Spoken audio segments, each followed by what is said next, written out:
I'm a little rusty on it. I'll have it for you.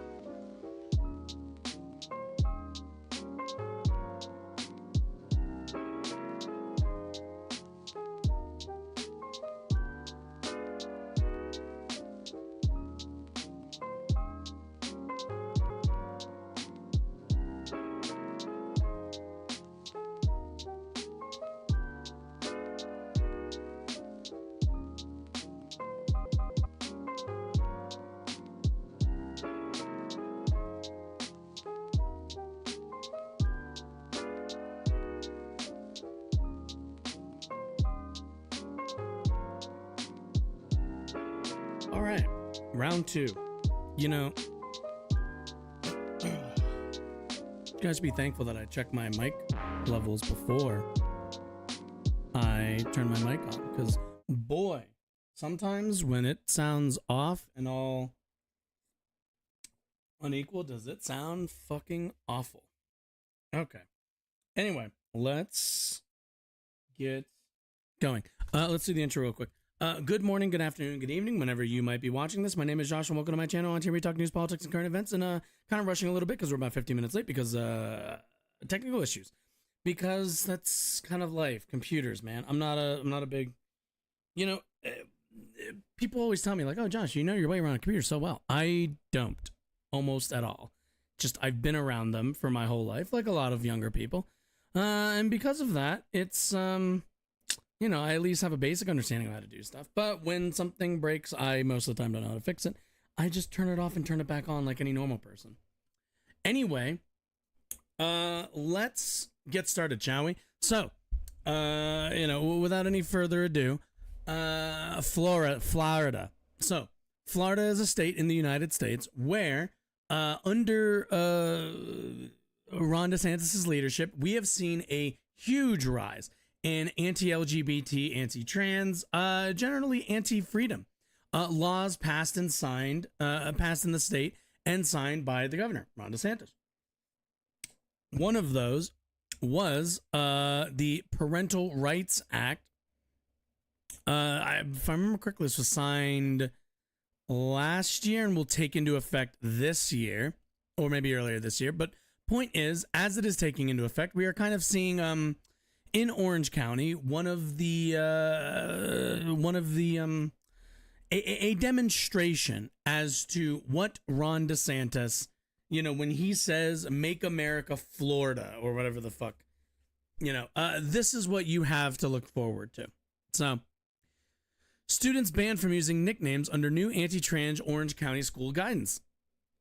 The Orange County Public Schools, or OCPS system in Florida has announced new guidance that means trans teachers will be misgendered, and students will need parental consent for, quote, any deviation from their legal name. So that's great. You know, that's always, you know, you really got to love that kind of freedom. Under the guidance published Monday, August the 7th, teachers at schools in Orange County must use pronouns and titles that correspond to their biological sex at birth. Parents must fill out a form to let teachers know of any deviation from their child's legal name, even if this is a simple nickname. So for all of you, you know, for me, whose name is Josh, I would have to literally get a permission slip from my parents for my teachers to call me Josh. I want that to be really, really clear. This is the kind of lunacy that we are dealing with when it comes to the trans panic in the country. Because keep in mind, you know, you pass these bills, you try to restrict these people's rights, and they always say, oh, it's just to protect the kids. Oh, it's just to do this, it's just to do that. Oh, it'll only affect children because we just care about protecting the kids. No. There are cis kids who will now not get to go by the name that they prefer. There are going to be there are trans adults who are finding it harder and harder and harder to find proper health care in the state because of the laws that they've passed. This was never about the kids. This is the lengths they will go to make sure that trans kids don't exist. All right. The guidance states that parents of trans students may authorize teachers to refer to their child by their chosen name, but the teachers would not be obligated to use their correct pronouns. So again, even in a world where like, you know, what do they always say? Oh, parental choice, you know, all that sort of stuff. What do they always say? They always do like we just think that fucking Jesus. There's sunglasses here and they keep falling off. And what do they always say? They always do like we think it should be the parents. And a parent goes and signs this form because they have a trans kid, and they validate and say, yes, I would like my my son or whatever is in the middle of socially transitioning. I would appreciate if you referred to them as I don't know, Sarah, whatever the fuck, right? And like they've decided, like, you know, we're heading in that direction, so we'd appreciate if you do that. And now there's a rule here. There is a policy now that a teacher can, sure, absolutely, we'll call your kid that, but when it comes to their pronouns, we are going to we're only going to like half dead name them. We're only going to like bother them a little bit about their identity. You know, we'll use their name. I guess we have to call it that. But no, our teachers will not be obligated to use the proper pronouns, which is, again, it's just one of those things where they just don't want these people to exist, quite frankly. Under the new rules, trans students will be provided with, quote, single stall restrooms. Now, I'm kind of wondering what that's going to look like. I kind of feel like that's just porta potties, yeah? And changing facilities, and must not enter, quote, group facilities that don't align with their sex assigned at birth. So we have, not only do we have, rules that are going to affect normal, like, regular cis kids, not only do we have rules that are going to affect their ability to exist the way that they would like to exist, now we are going to begin to socially ostracize. We are going to separate but equal the trans students, and probably, and I don't know what the, it doesn't say anything in here about teachers, but I'm assuming this rule applies for teachers as well.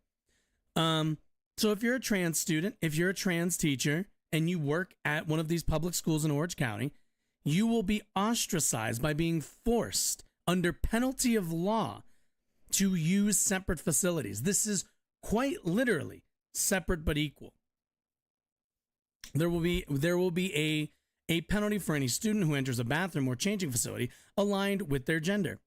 So if boys go into the boys' room, then what? As well as this, any visitor, including parents, who enters such a facility and refuses to depart, when asked, risks being prosecuted for the criminal offense of trespassing, with the school district facing a fine of up to $10,000. Wait. So if you're a visitor and you use the bath and so let's be clear. If you're a parent that's trans and you come in and want to use the bathroom that comports with your gender, you also must use this separate but equal bathroom and any changing facilities. Although I don't know why you do changing facilities, but most likely bathrooms. That's great. Follows Florida lawmakers passing House Bill 1521, which makes it a misdemeanor trespassing offense for someone who uses toilets that don't align with their biological sex in May 2023. Which again, the actual, so keep in mind, they went through the entire process of passing a law to say that if you are trans and you go into the bathroom, we as the state care so much that we will charge you with a misdemeanor.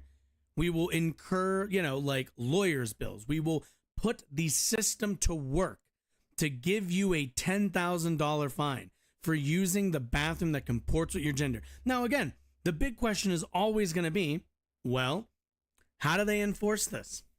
As with every time we talk about any of these anti-trans bathroom laws, the question always becomes, how do we enforce this? How do you know that somebody entering into a bathroom is the gender that comports with that bathroom?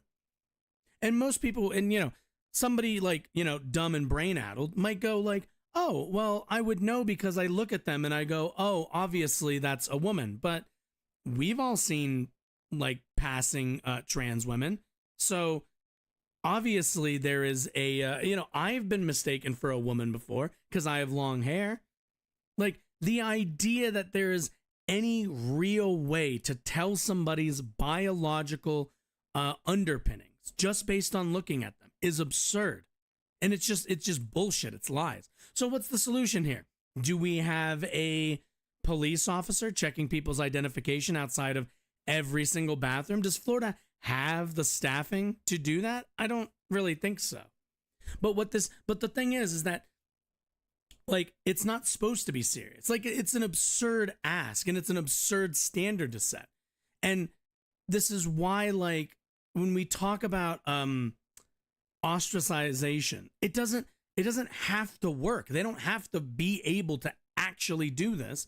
What actually is going to happen is there are going to be a bunch of Karens in Florida, as one would expect, who are going to blow the whistle on not just cis women, but trans women as well, at the threat of $10,000 and a misdemeanor for going to the bathroom because they don't look ladylike enough for this or that person.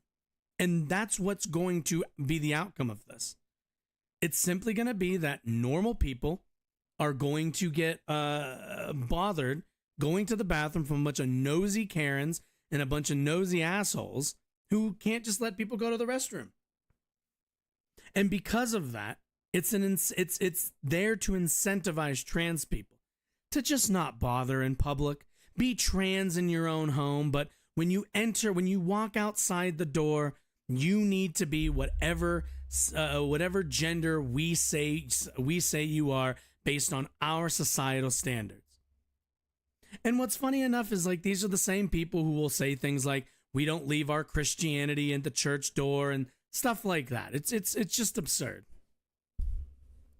And it's just another example, quite frankly, of the lengths that these people will go to harass, ostracize, and otherwise eliminate trans people from their society. They just, and again, and this is the state that Ron DeSantis, the supposed alternative to Donald Trump, this is his record, and this is under his leadership. So when people say, oh, Florida this, Florida that, ask them about this.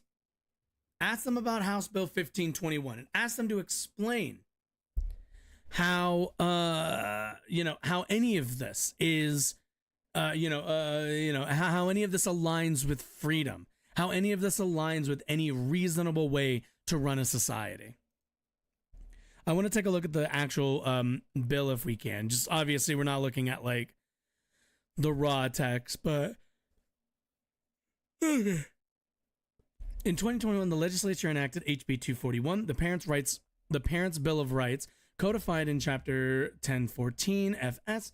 It provides that quote, important information relating to a minor child should not be withheld either inadvertently or purposefully from his or her parent. School boards as well as other government agencies. Oh, by the way, this is literally just codifying into law that teachers must out their trans or gay kids to their parents.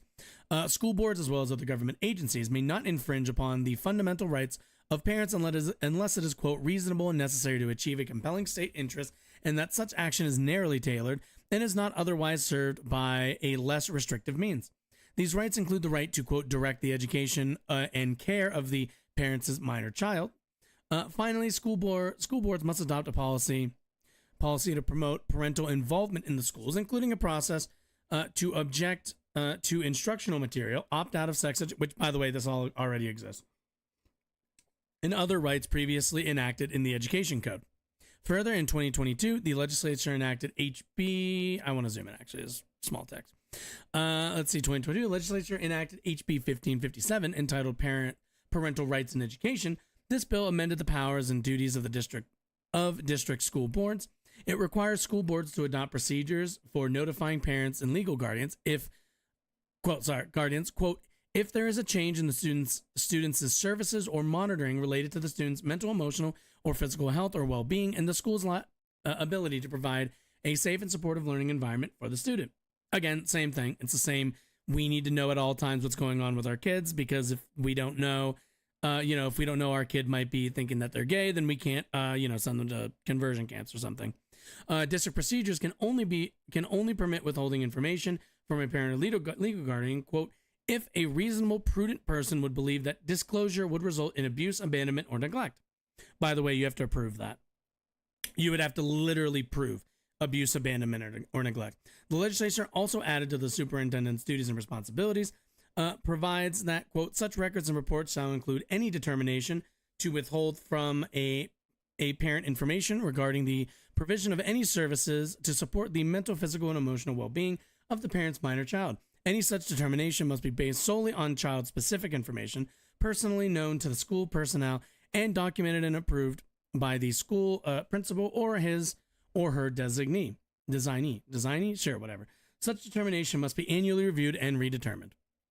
Yeah, constantly having to reassess, okay, are the parents not bigots yet? Which also, this comes in the wake of, if I remember correctly, let me see if I can find teacher. Let's see. Here we go. Florida is short more than, let's see, when was this? Oh no, this is 2021. Now give me the new shit. Give me whatever the newest. Oh, that's why.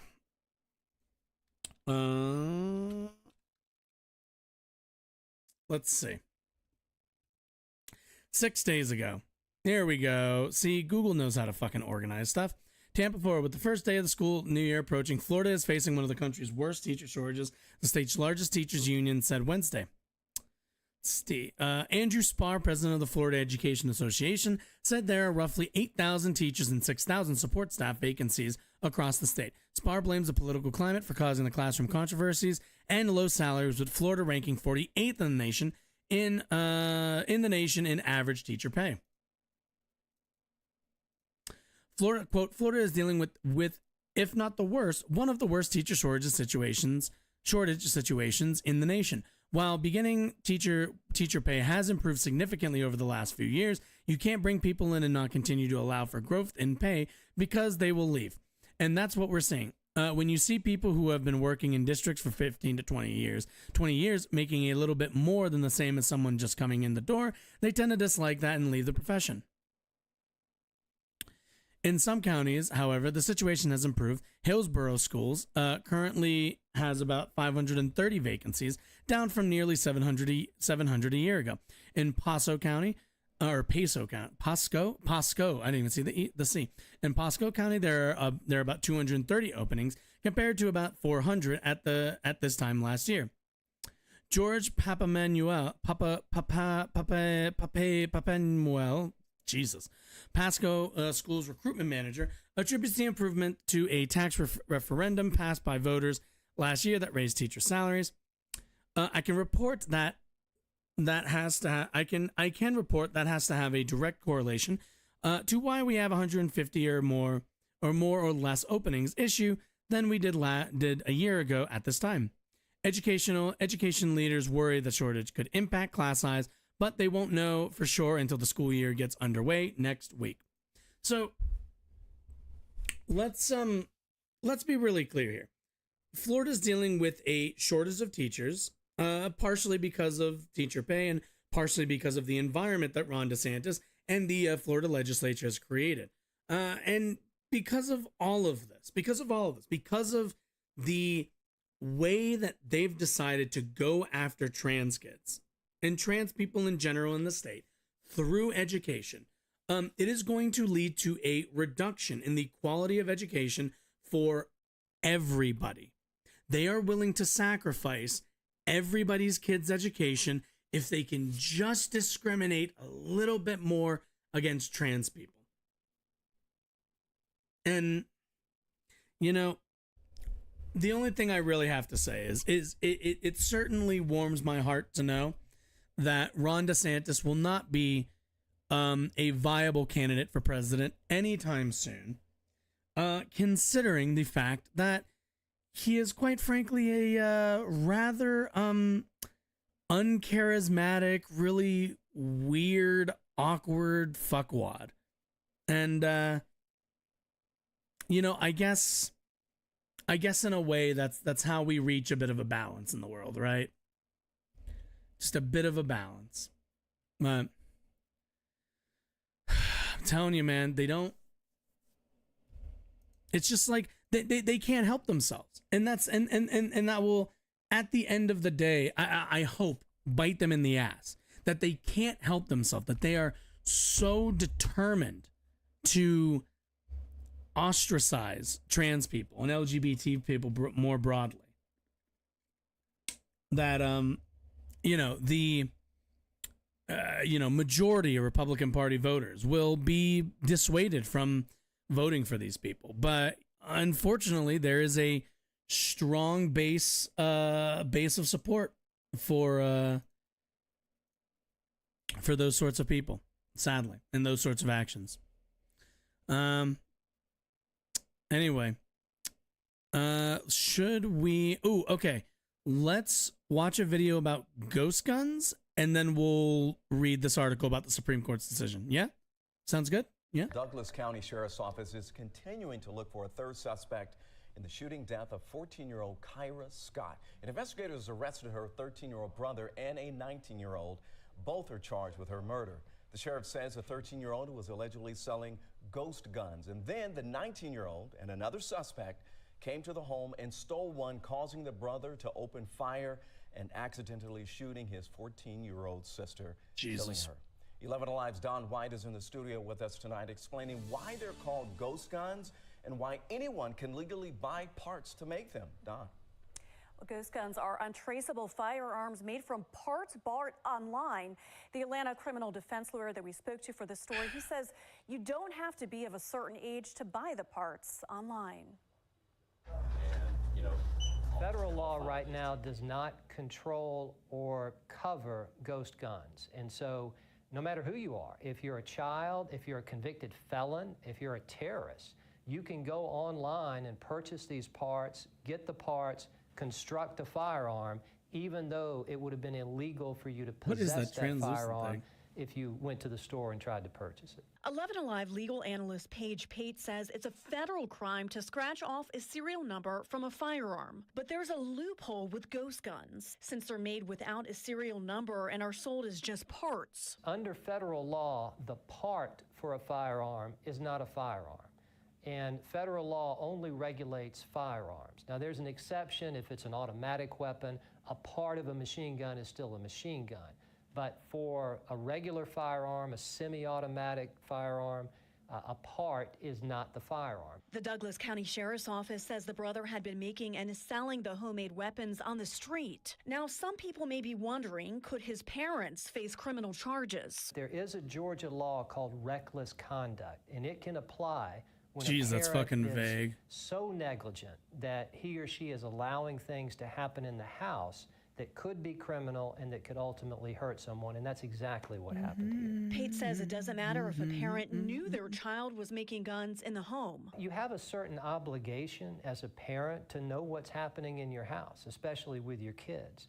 Because if the parent basically says, look, whatever happens in that room, I have like no idea what's it called. If this just popped into my head thinking about that. Like if the parents of mass shooters get caught up with this law, because I definitely feel like that should be absolutely, if your kid steals your firearm or harbors a lot of this stuff, then yeah, I do think you should have some kind of liability around that. I don't know about. That's not good enough under Georgia law. President Joe Biden proposed measures to curb gun violence in the spring. One of them would direct the ATF to classify gun kits as firearms. Public comment for that measure ended in August, but the agency still hasn't acted. Coming up at 6, Pate's message to parents. All right. No, shush. We're not on to that yet. Anyway, so with that information, apparently the Supreme Court has upheld Biden's ghost gun rule, which certainly is a what's it called? Is a good thing. All right, the Biden administration can enforce new restrictions on kits used to make homemade firearms, but a legal challenge will continue. The Supreme Court voted 5-4. Oh, lovely. Oh, wait a minute. Okay. Show me All right, who were the ones who voted for this? Merrick Garland. 1, 2, 3. Ah, yes. Okay, lovely. Clarence Thomas, Alito, Gorsuch, and Kavanaugh. In the event, yeah, which means what? It was the 3. No, wait. That shouldn't be it. Because what is that? 1, 2, 3, 4, 5? I'm confused. The application for stay presented to Justice Alito. Okay. Voted 5-4 on Tuesday to allow the Biden administration regulation ghost guns to go into effect. What? Huh? The application for stay presented to Justice Alito and by him referred to the court is granted. The June 30th, 2023 order and July 5th, 2023 judgment of the United States District Court for the Northern District of Texas. Insofar they vacate the final rule of the Bureau of ATF are stayed pending the disposition of the appeal in the United States. United States Court of Appeals for the Fifth Circuit. Disposition, should certainly be denied. Stay shall terminate automatically in the event Thomas, Alito, Gorsuch. Oh, this is just a notice of pending case. Okay.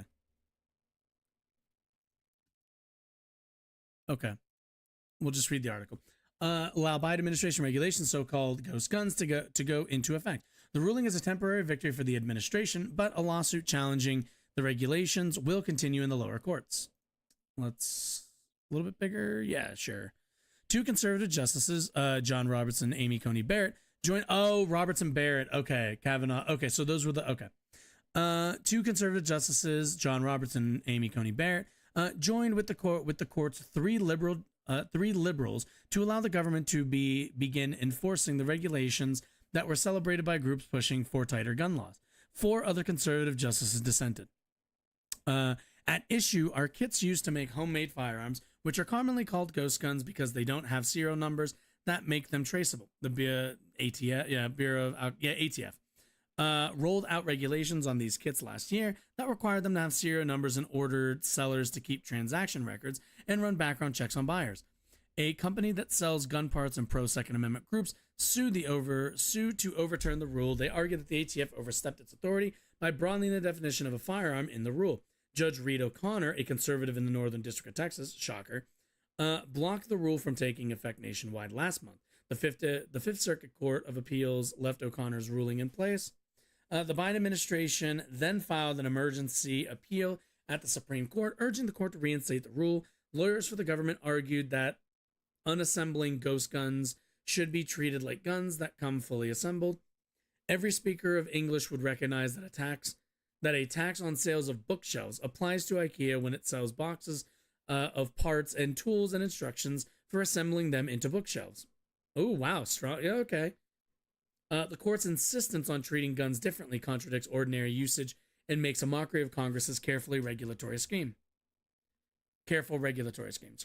Attorneys for the challengers countered that since the gun kits don't always come with all the parts necessary to make the guns, the IKEA analogy doesn't work.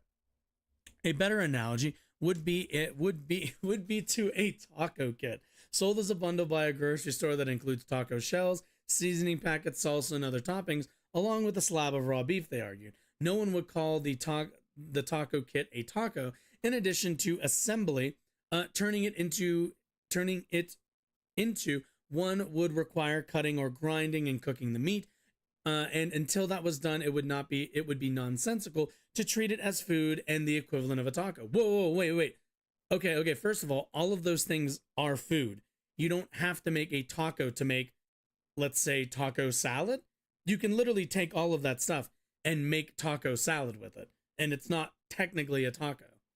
Also, I think the differential is I get where they're going. I definitely see where they're going with this. It's just also you can't make with the IKEA in the case of like an IKEA let's say a bookshelf, for example, as they used the bookshelf is they give you specific parts sized in a specific way, cut in a specific fashion, and fitted with specific holes, specific indents, stuff like that, to basically facilitate your assembly.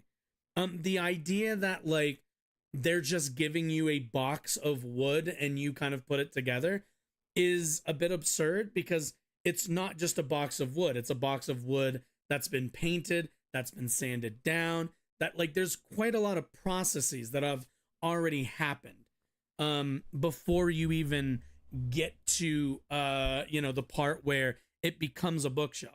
The same way that if you're buying gun parts, those gun parts have already been like, you're not buying steel, like a steel cylinder, and then fashioning that into a barrel. You're buying the barrel. It was cut, made, manufactured, everything with the explicit intent of it being made into a gun. There isn't an alternative for a a pistol barrel. There is an alternative usage for that. There is no, you don't rifle it out. You don't do all of that stuff just because you can, and someone's just incidentally buying a cylinder of metal. What they're doing is buying a proper what's the word I'm looking for? What they're doing is buying a proper piece of a weapon. Same with them. Actually, how about this? What if we kind of go through and I kind of demonstrate this a little bit, huh? That sounds, yeah, we'll do that after this. We'll do that after this a little bit. Joining Roberts and Barrett in a majority were Justices Sonia Sotomayor, Elena Kagan, and Ketanji Brown Jackson.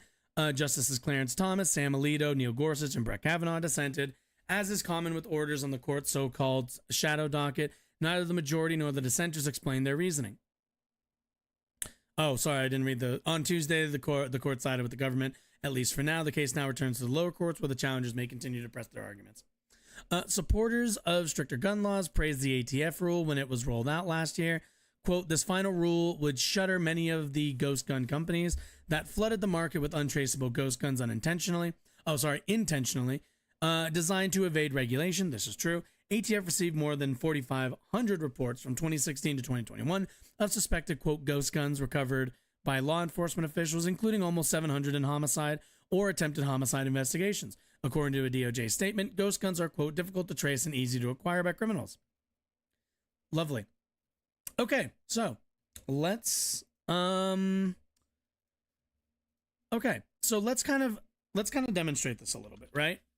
Let's see. All right.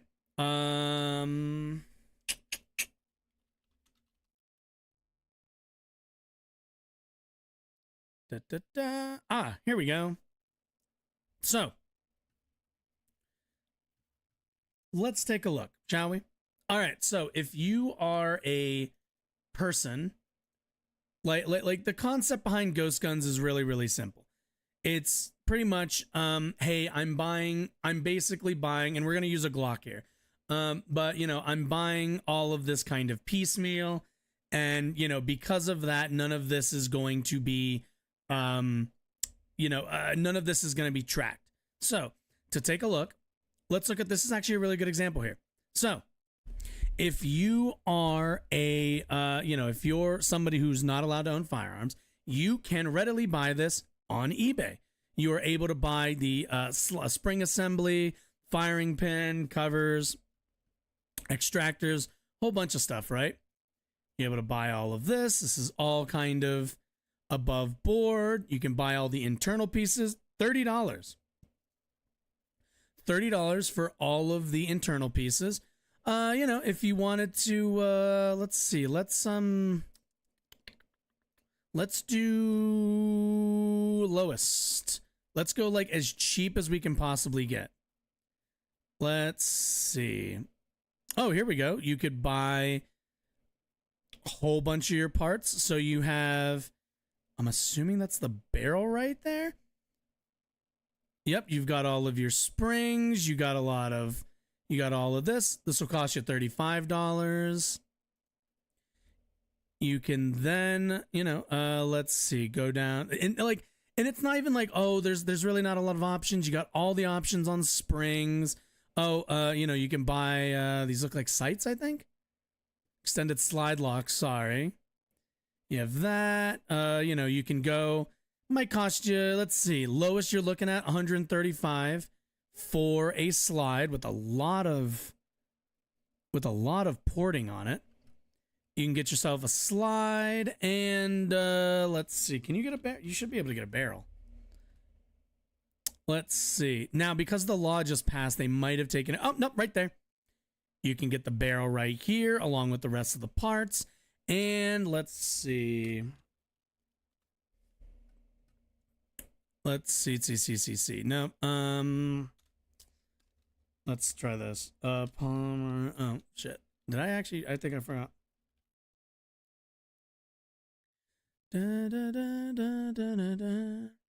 Let's do highest first because these might be. Oh, look at that. You can get. Oh, look at that. Like, and again, this is eBay, guys. This isn't. I'm not even going on like a website that's like, you know, I'm not going on Gunbroker or anything. This is just eBay.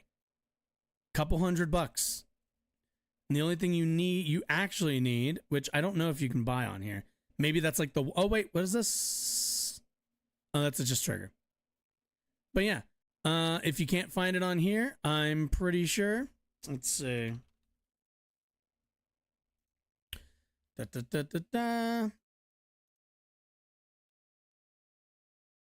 Hey, stop it.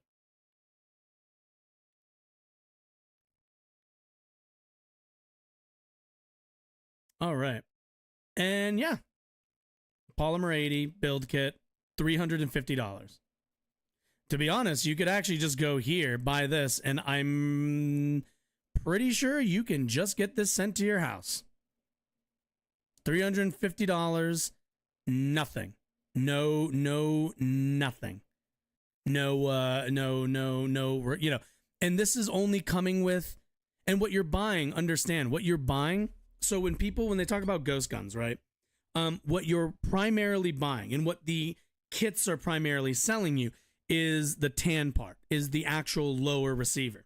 That's the part that you're mostly buying. And then all the rest of it is piecemeal, costs, you know, $30-$40. You know, the slide will cost you a little bit. But again, all of that, and you know, usually the lowers cost you maybe somewhere around $100. You could easily manufacture these. And like, you know, for under this is highballing it. 350 is like highballing it. You can absolutely do this for cheaper. But this is the thing. Like, there's so many ways that the gun manufacturing industry, in the United States specifically, really attempts to slide around a lot of these. Go spend a little bit of time on like you know, 2A YouTube or even 2A Twitter. You're gonna see a lot of videos of people who genuinely believe that there should be you can't get in there anymore. We locked it. No restrictions on this sort of stuff. That you know, they'll say that all of these parts are the same thing as, you know, what they use, like a taco, you know, a taco kit thing. Even though a taco kit, every single thing in every single thing in a taco kit can be used. Like, let's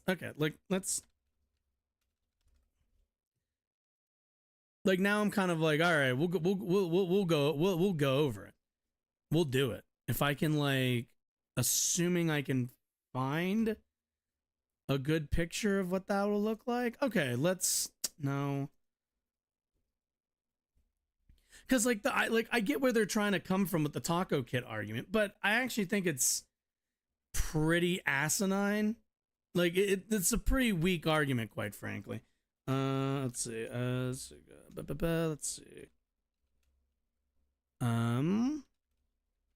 There we go. Cool. All right. This is kind of what I want. So their argument is like, hey, look, all of these things, like, assume whatever's cooked isn't cooked yet, but everything else is done.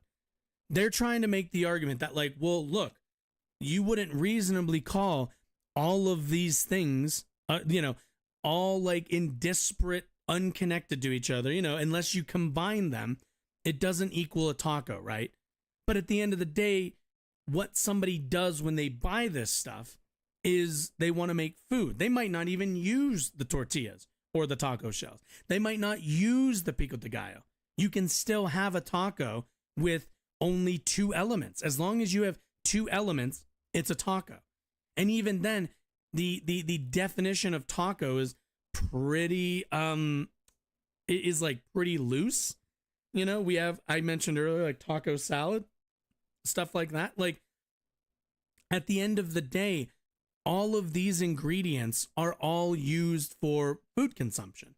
They are, at the end of the day, even if they're not prepared, they're all there to be prepared to make into some kind of meal. Maybe you wouldn't call it a taco kit, but you can, even when you buy a taco kit, you don't have to make tacos out of it. You don't have to. Whereas the difference is there isn't another use for any of these objects. There is not another use for each one of these that are unique or different. Like, you can't use any of this for anything. These parts are manufactured specifically with one intent, and it's all to be installed and combined to create a gun. There isn't like, there isn't, oh yeah, I bought I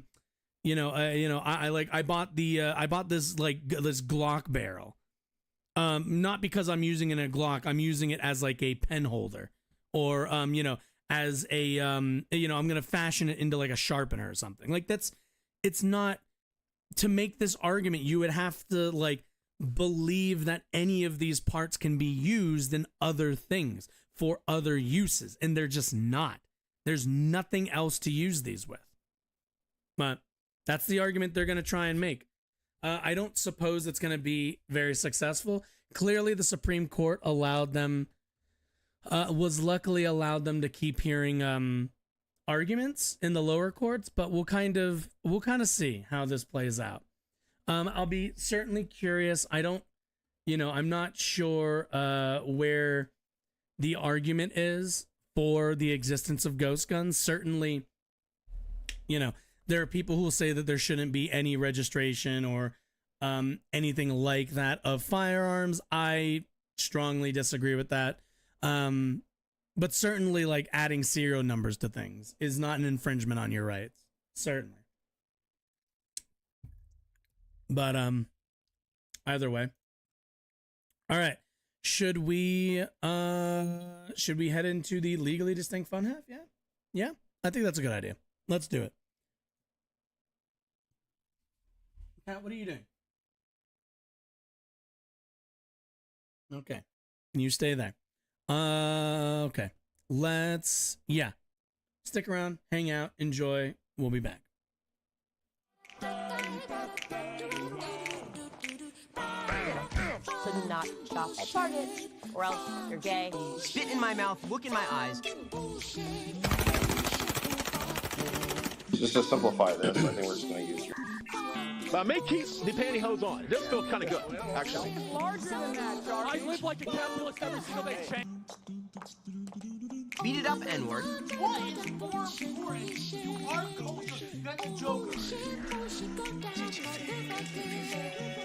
I don't like them putting chemicals in the water that turn the friggin' frogs gay. I like black guys a lot. The alpha males are back.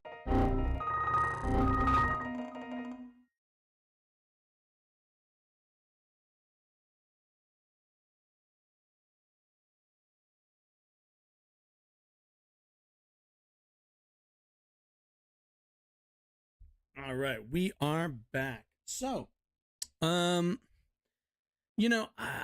considered not talking about this, but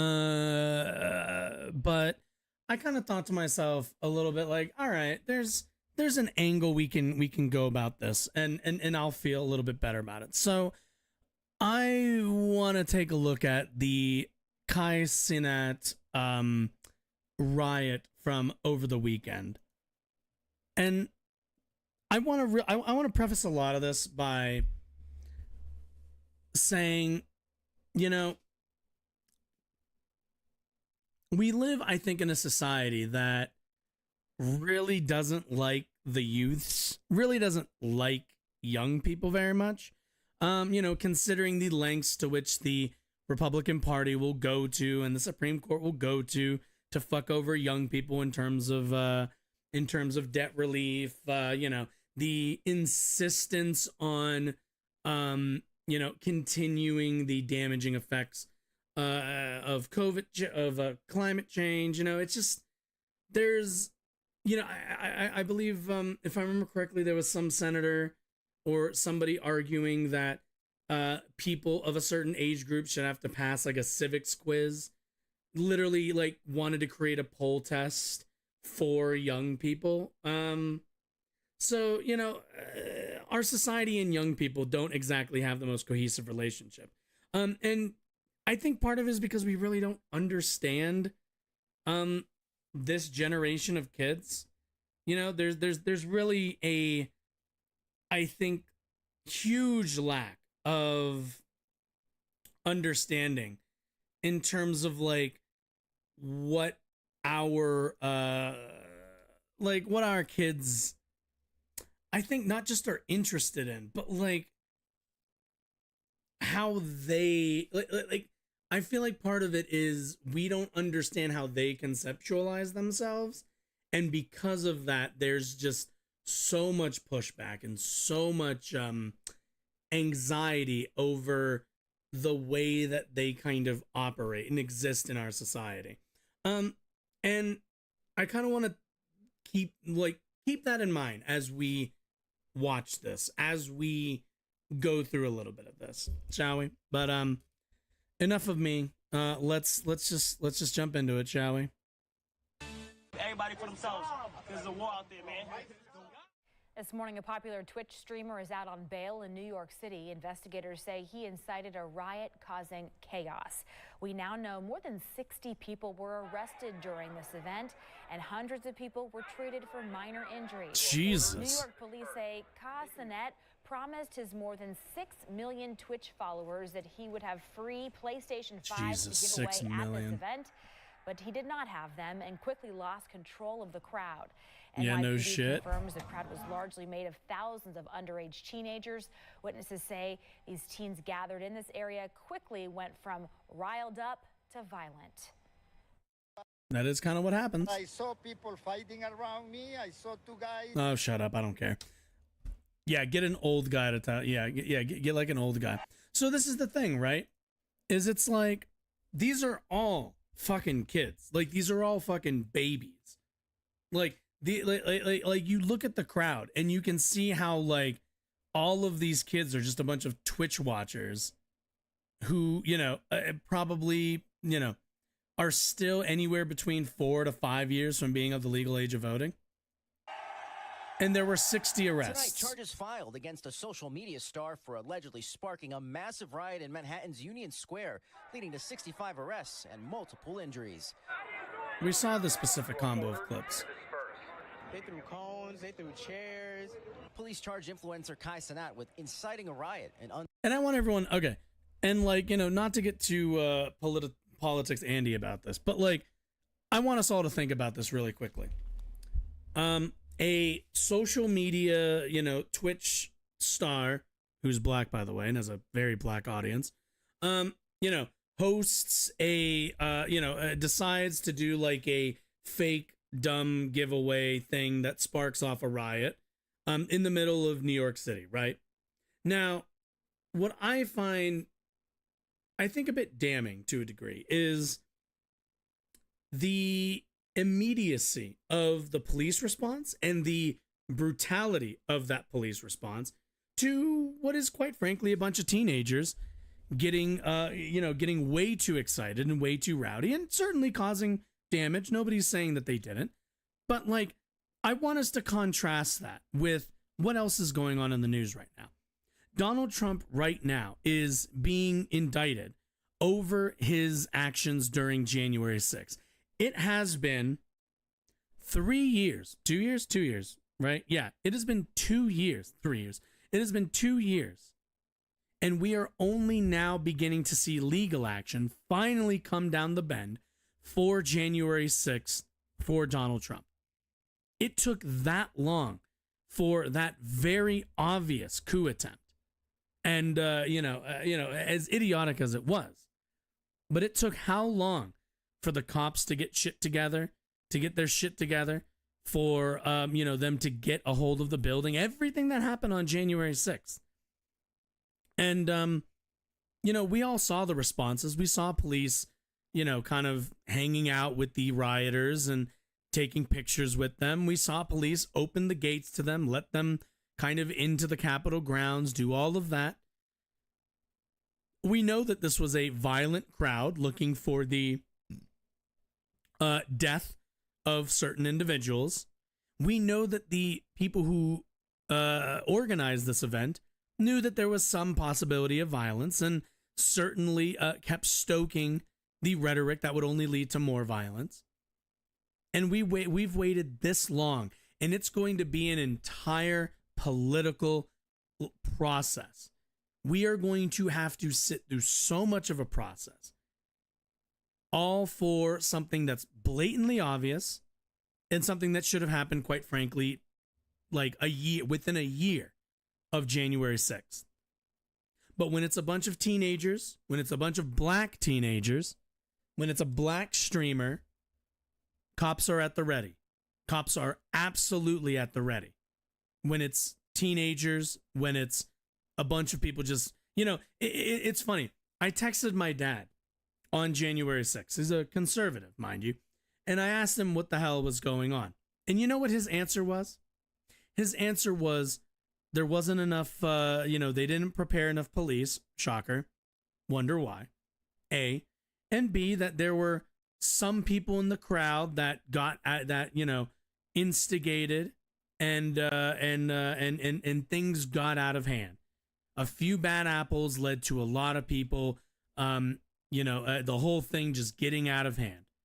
And it's like this dismissive tone of like, oh, come on.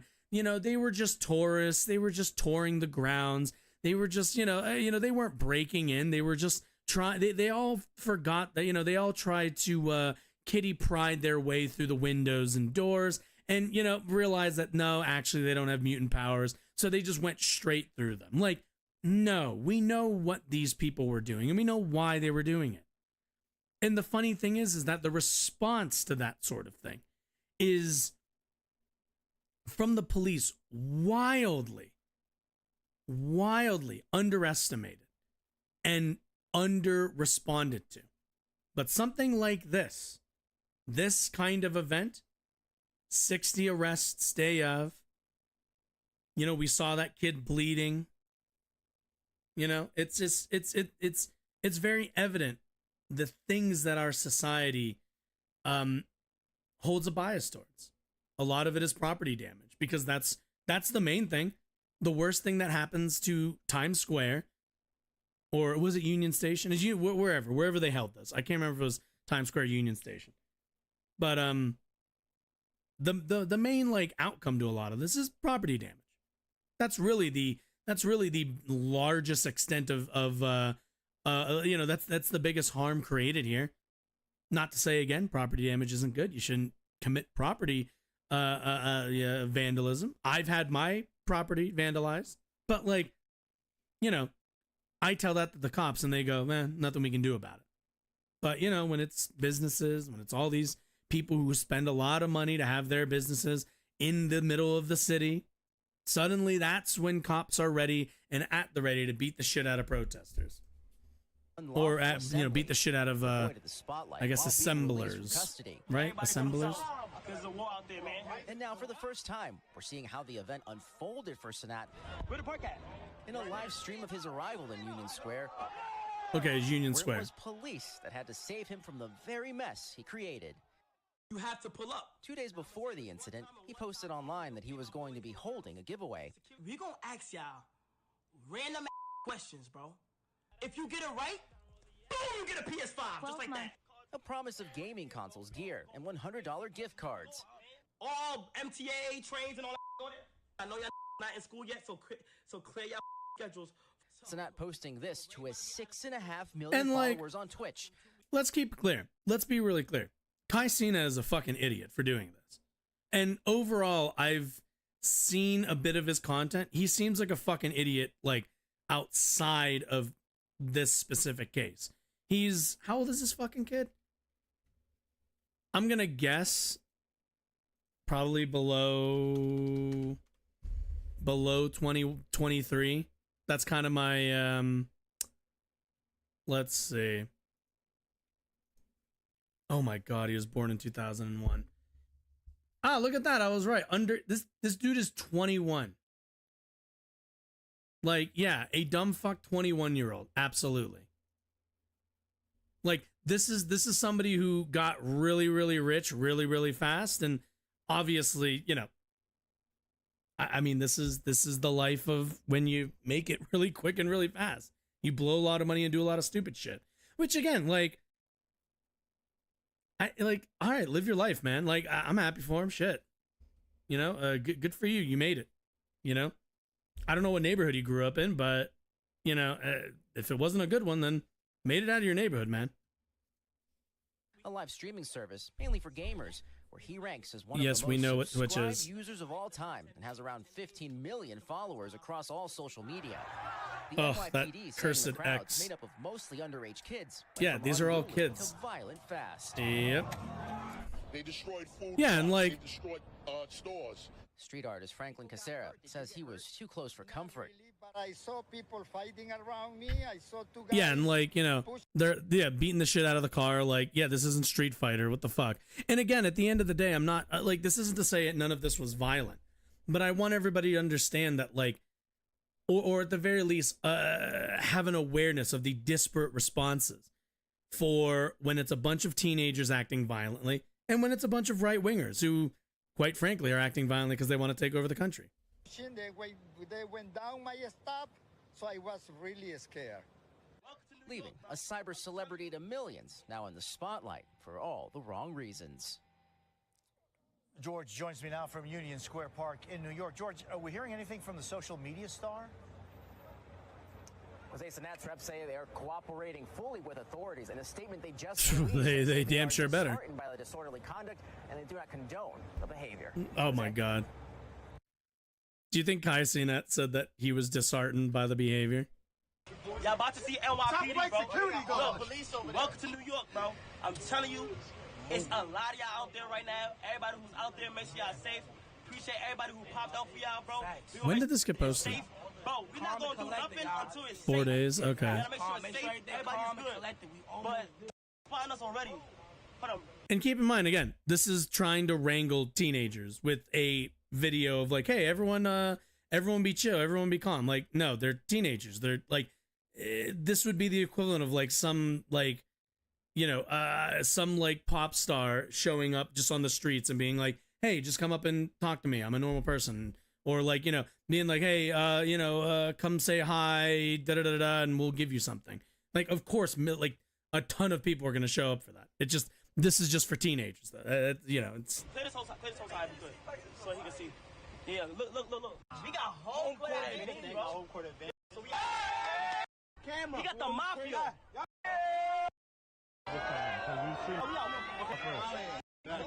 Have nobody bumping into my. All the A&P out here, man. Jesus. Let me get off first. Where we going? Where the park? Where the park at? Right here. Oh. And like these are kids.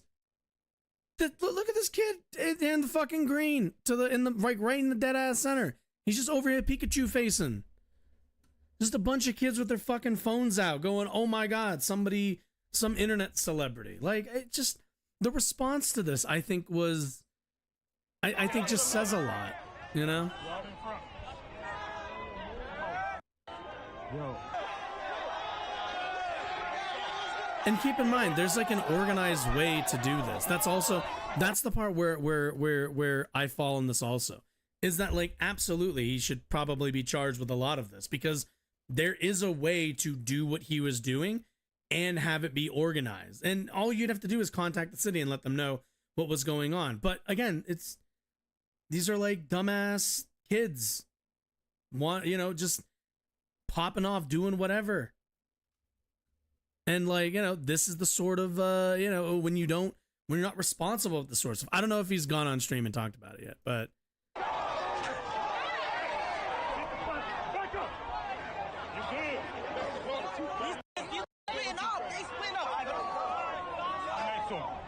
I'm actually kind of curious. Is he? Yo, I cannot go out there with the book bag. No, he hasn't yet. Manhattan, and you can see news helicopters are overhead. That's Union Square Park. The park has been swarmed and basically A lot of kids. By people. Not actually as big of a crowd as I thought. That actually is a lot smaller than.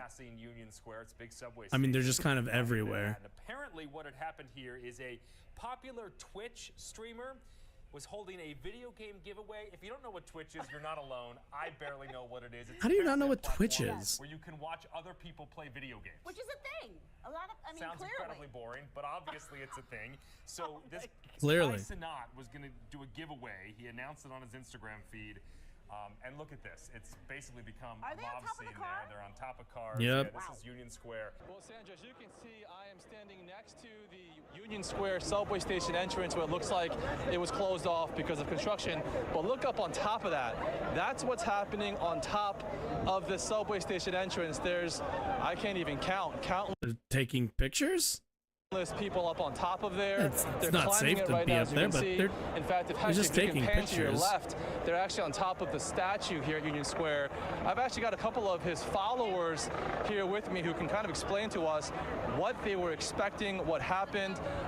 Young man, give me your name real quick and tell me why you came out here, what you expected to happen, what did happen. All right, my name is Dilaquan Tavius. So What a basically, name. it's a Cenat, Phantom, all of the AMP members. Oh, I don't know about all of them, but they pulled up, do a little meet and greet. Like, these are fucking babies, dude. And a giveaway for the fans. Giveaway of what was the understanding? So, from my understanding, PS5s, video game accessories, PCs. People really are I out don't here think they for will actually give PS5s. away an actual PC, because how is somebody going to carry that? So I'm pretty sure it's gift cards for them to then go and get the P5 themselves. Safe to assume that you, along with your friends, came out here thinking that you would get some freebies. Is that correct? Not that we're thinking, but there's a chance to, because there's so many people and there's only so much you can give. Has any of Okay, can we also talk about really quickly, like, and I don't want to I don't really want to get into the consumerist aspect of this, but like, we live during a time where I guess I just can't imagine. Actually, no, that's a lie. I can't imagine doing something like this when I was a kid. I can't imagine doing something like this. Not because I thought that I was gonna win something, but just because it was kind of a communal activity, I guess. And it'd be just kind of a way to get out, be around people, be in a social space. But like, I really wonder how many people were thinking, oh, I really want to win a PS5, and that's like the end, that's my main goal. And like, how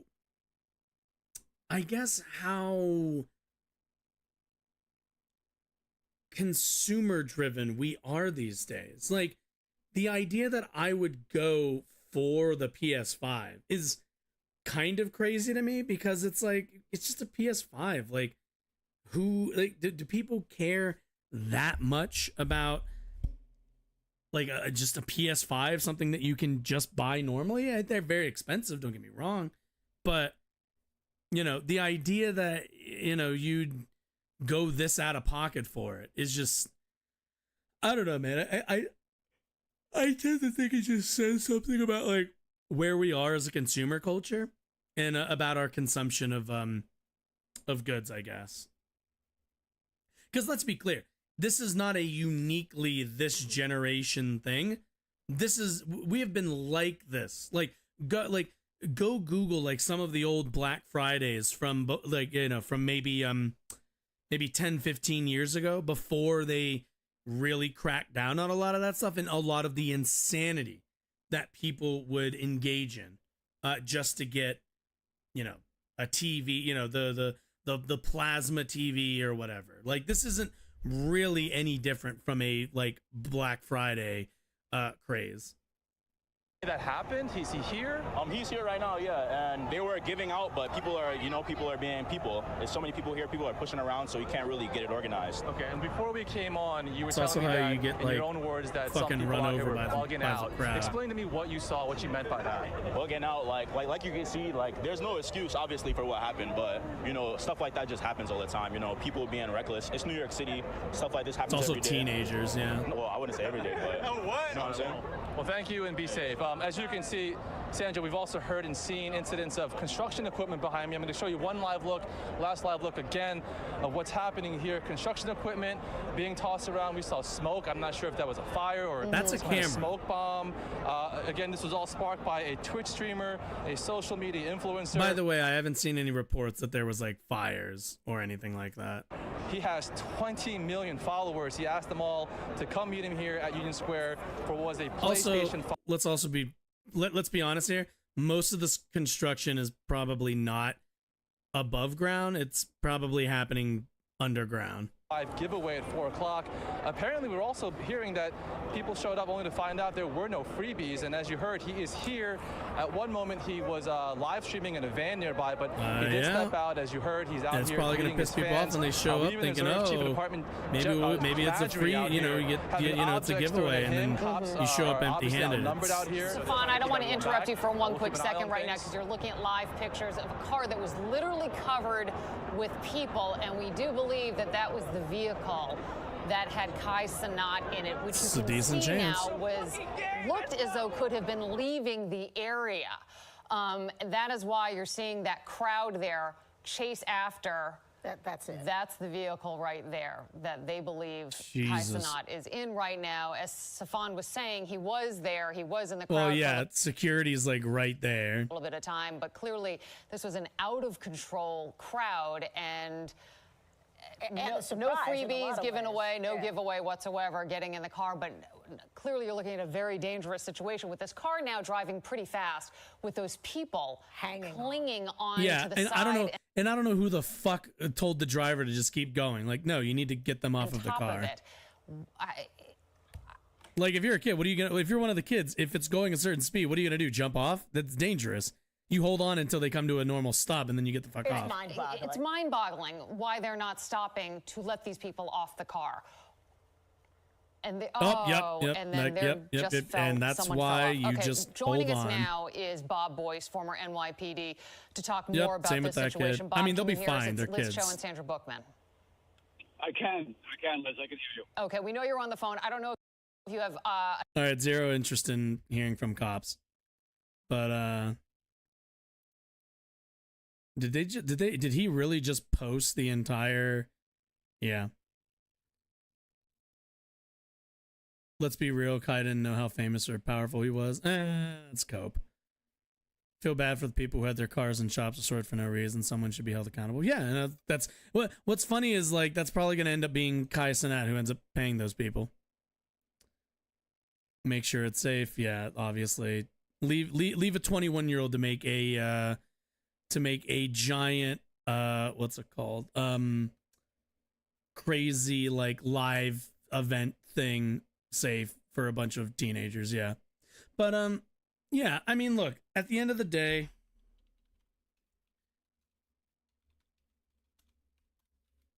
let's see. At the end of the day, you know, there are, you know, we will, what's the word I'm looking for? I want to see if I can find some footage of what I'm actually talking about. Yeah. At the end of the day, this is what I want. At the end of the day, we will, you know, be all up in arms and be upset. And, you know, there are going to be people who are going to turn the Kai Cenat event into this, you know, oh my God, a bunch of teenagers destroyed some cars. Some shops got vandalized. The park probably got trashed a bit. yada, yada, yada. And, the cops came in there and did their thing. And at the end of the day, there will be people who will create this like equivalence or this, or get really up in arms about it. And in the same breath will look at the footage that we're looking at right now and watch the police kind of corral and kind of just, shepherd all these violent, to be clear, as you can kind of tell, violent protesters in everything else that's going on. And they will say things like, oh, can you believe Cenat, this irresponsible, black live streamer, caused this huge riot? And then at the same time say, nothing happened. The people who are who have been convicted at January 6th were, they did nothing wrong. They didn't do anything. And at the end of the day, where I want our concern for is where, there's actual like problems going on. And I think what all we kind of look at, when it comes to the Cenat situation, the only thing there is really to say about it is a bunch of kids showed up in a park or, at a subway intersection, at a subway station, and the person organizing and influencing them to come in was irresponsible and allowed the crowd to be riled up and had no awareness of how to organize that kind of event, and it got out of hand. But he's going to face charges. I think he'll probably just plead guilty and agree to pay for all the damages to be repaired. Trust me, he's got more than enough money to do so. And we're all going to we should all be able to just move on from that point. But there's no guarantee that there really is no guarantee that we're going to be able to do that. I don't know if hopefully we don't end up hearing about this for any longer, past like this week. But I just felt like I wanted to, to me, it's just what we prioritize, I think, is important. And this sort of stuff, a bunch of teenagers goofing off and being dipshits and causing a whole bunch of,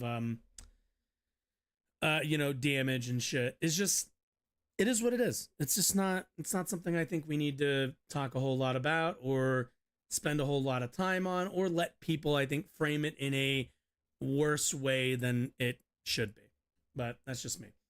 Either way, should we, actually, let me do this real quick. I just want to check something. Okay, cool. Just making sure that's good. That's all functioning well.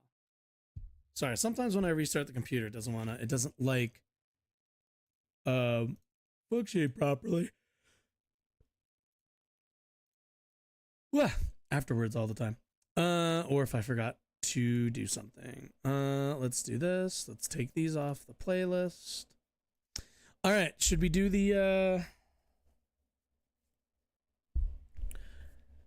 Yeah, let's do the soccer thing, shall we? Okay, so Tim Pool and the right wing has been losing their mind over a sport they don't watch. I'm not 100% sure where the sudden concern. So we hear a lot about this. We hear a lot about this. What the hell is that? What is this? Well, I know that. Wait a second. Did this die off for a second? No, this is still running. I thought that was weird. 1 second. The stream is not down. Right? Right?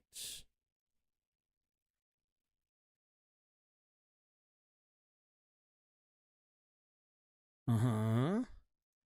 Okay. No. Okay. Everything's still functioning the way it should be. Okay. Just making sure. Anyway, What was I saying? Right. So the right wing has been trying to make this argument, or at the very least, they've been pretending to care about women's sports so that they can, discriminate against trans people.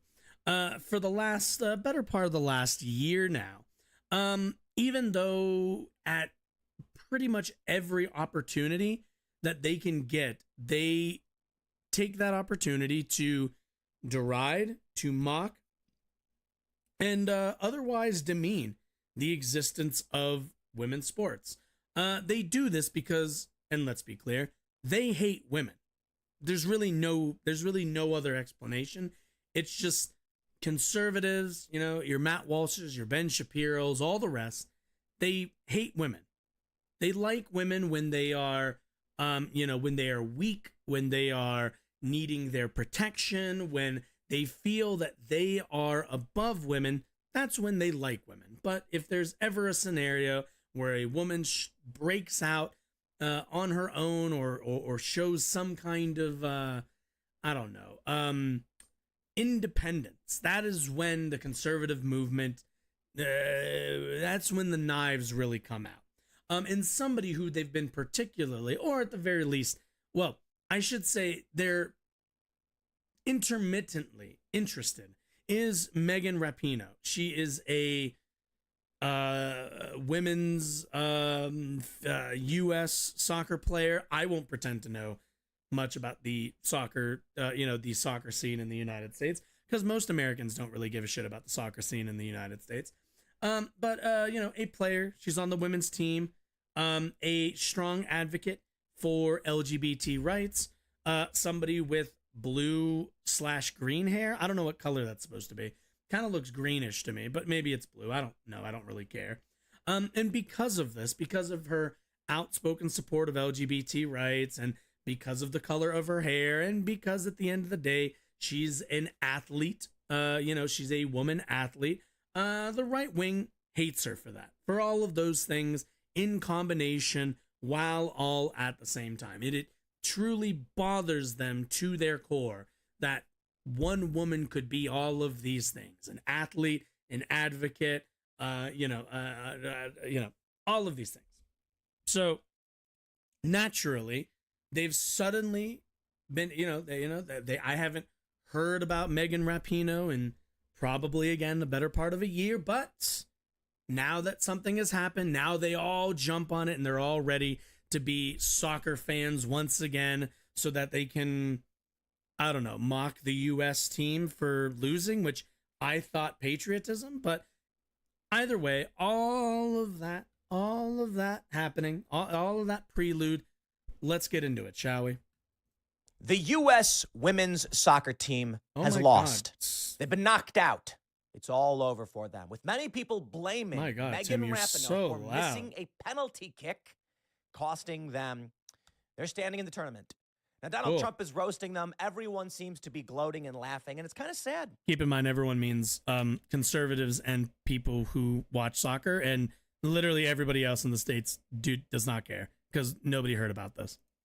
We should be cheering it's the United States. For the American team to win. Yeah, shouldn't you? These big worldly tournaments, no matter what it may be it soccer or otherwise. The issue is that Megan Rapinoe is an insufferable, woke, entitled, arrogant individual. So, did you notice all of those were just like, so let's talk about that really quick. That little fun list that he's got there. Did you notice that he wanted to he spent a lot of time on woke because let's be honest, all the rest of it all just informs her being woke, which is just being aware of social justice and being aware of systemic inequality and everything and whatever else being woke means these days. And that's the actual thing. She's insufferable because she's woke. She's arrogant because she's woke. She's all of these things all because she's woke. That's the reason. What woke is to Tim Pool, I don't know. I don't know if I'll ever get an answer from anybody what woke exactly is. It seems like it's just a, we've said it before. It's just a catch-all term. But again, the weird thing is these guys want to talk about being patriots and being supporters of America. But when it's a women's soccer team, not very supportive of the American team, are we?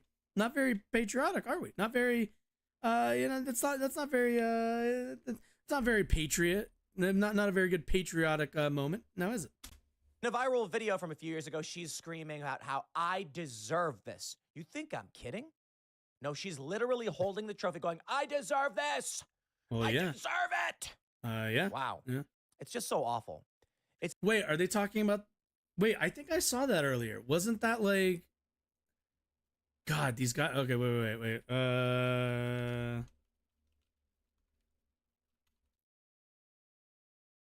Let's see.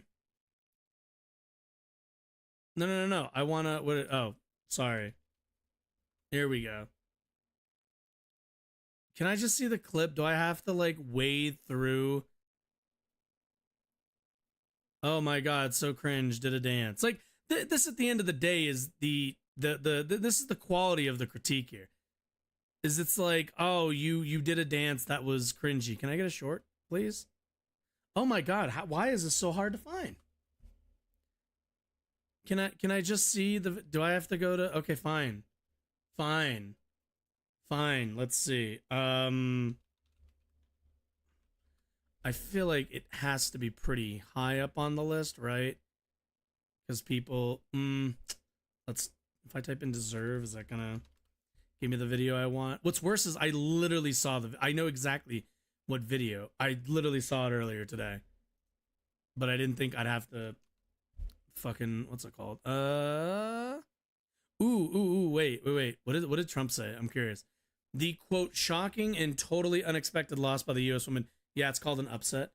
Team to Sweden is fully emblematic of what is happening to our once great nation.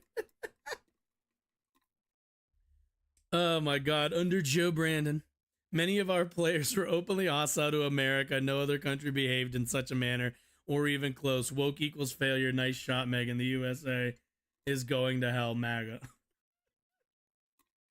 Okay, can we talk about how like they have to tie like everything to one's patriotism? Like if you ever tripped in your life, it's because you weren't patriotic to these people. You know, if you ever if you ever like dropped your piece of toast, your piece of toast with jelly and butter on the ground and it landed face down, it's because you're not American. But I can't find. I don't know why it's so difficult to find all of a sudden. But I'll give you the synopsis here. She's literally holding a trophy, which I believe she earned by winning the tournament or whatever, and said, "I deserve this." To which, yeah, if you win the tournament, you do deserve the trophy that says you won the tournament. I don't get what so. But again, it's it's all how dare a woman believe she deserves anything other than making me a sandwich.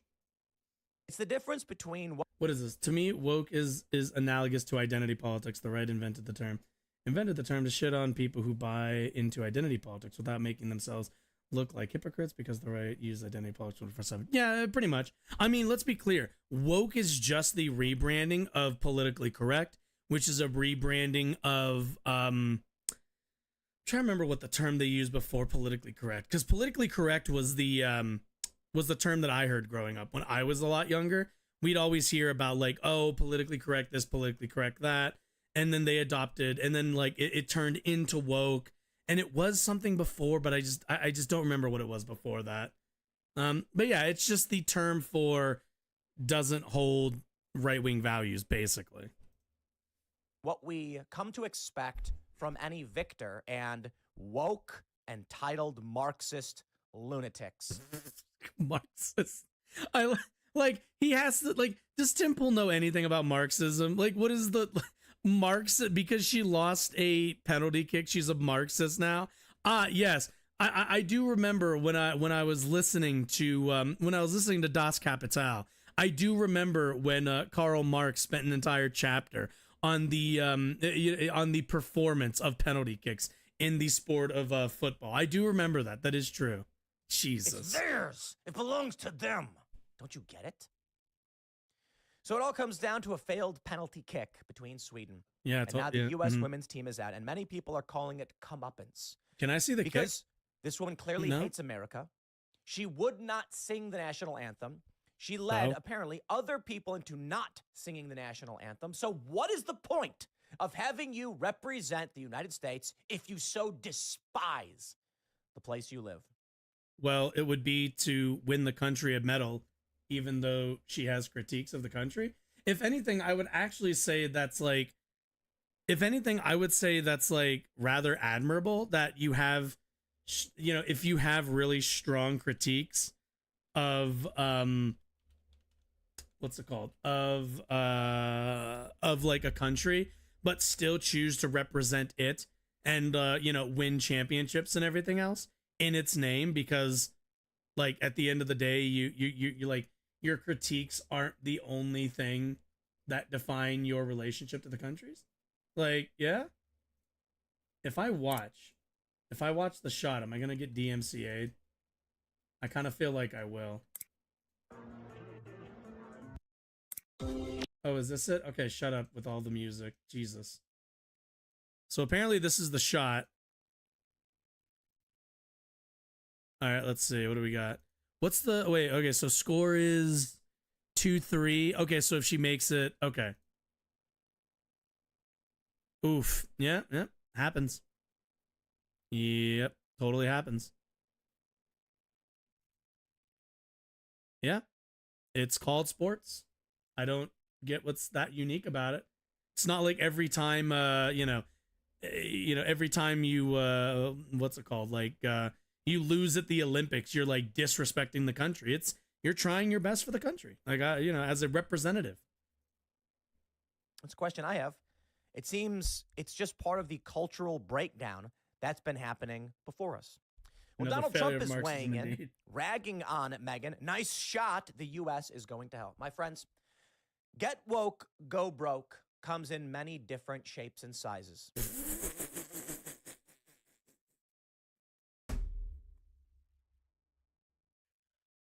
Oh my God. Get woke, go broke no longer means going broke in terms of money. It just means get woke. Literally anything bad ever happens to you, it's because you're woke. Man, the fucking bar for these guys is pathetic. And the idea that you can take someone who so despises this country and have them be the face of the team representing this country. Has she ever said that she despises? Oh, it's 5-4. U.S. women's soccer team was knocked out by knocked out of the World Cup on Sunday, losing 5-4 to Sweden on penalties, with the retiring Megan Rapinoe missing hers. Makes sense. Donald Trump led conservative cheers at the way to cheer against America for a U.S. women's soccer team that loses but loves this country. And it's funny because I know there's going to be a bunch of lefties and wait, but if they hated the country but they still won, would you care? You still want the victory, don't you? Woke people being like, you'd rather lose? I would rather someone represent this country with honor, grace, and dignity. What about talent? And it doesn't mean it's a sports competition. What about I'd talent? Like them to be the best. Wait, you don't you don't want the best? I do not want to win at any cost. Uh-huh. I want to be proud of the hard work we put in. I want to be proud of those who wear the name United States of America. I want to say, you know what? You tried your best with grace, with humility, and you didn't make it. But you know what? We believe in you. I can't say this. No, literally, Tim Pool's arguing that like he'd rather you be more patriotic and lose at like a World Cup or any sporting competition than like win and actually have talent. To Megan Rapinoe, she's a nasty person. She figuratively spits on people, insults people, hates this country, and believes she deserves all of it. I also don't know what he means. She represents a large portion of this country perfectly. And the Huffington Post, they agree. We're gonna turn Tim down. Article from when she was screaming how she deserves it. What's funny to me also. Like, yes, queen. Let's turn this down.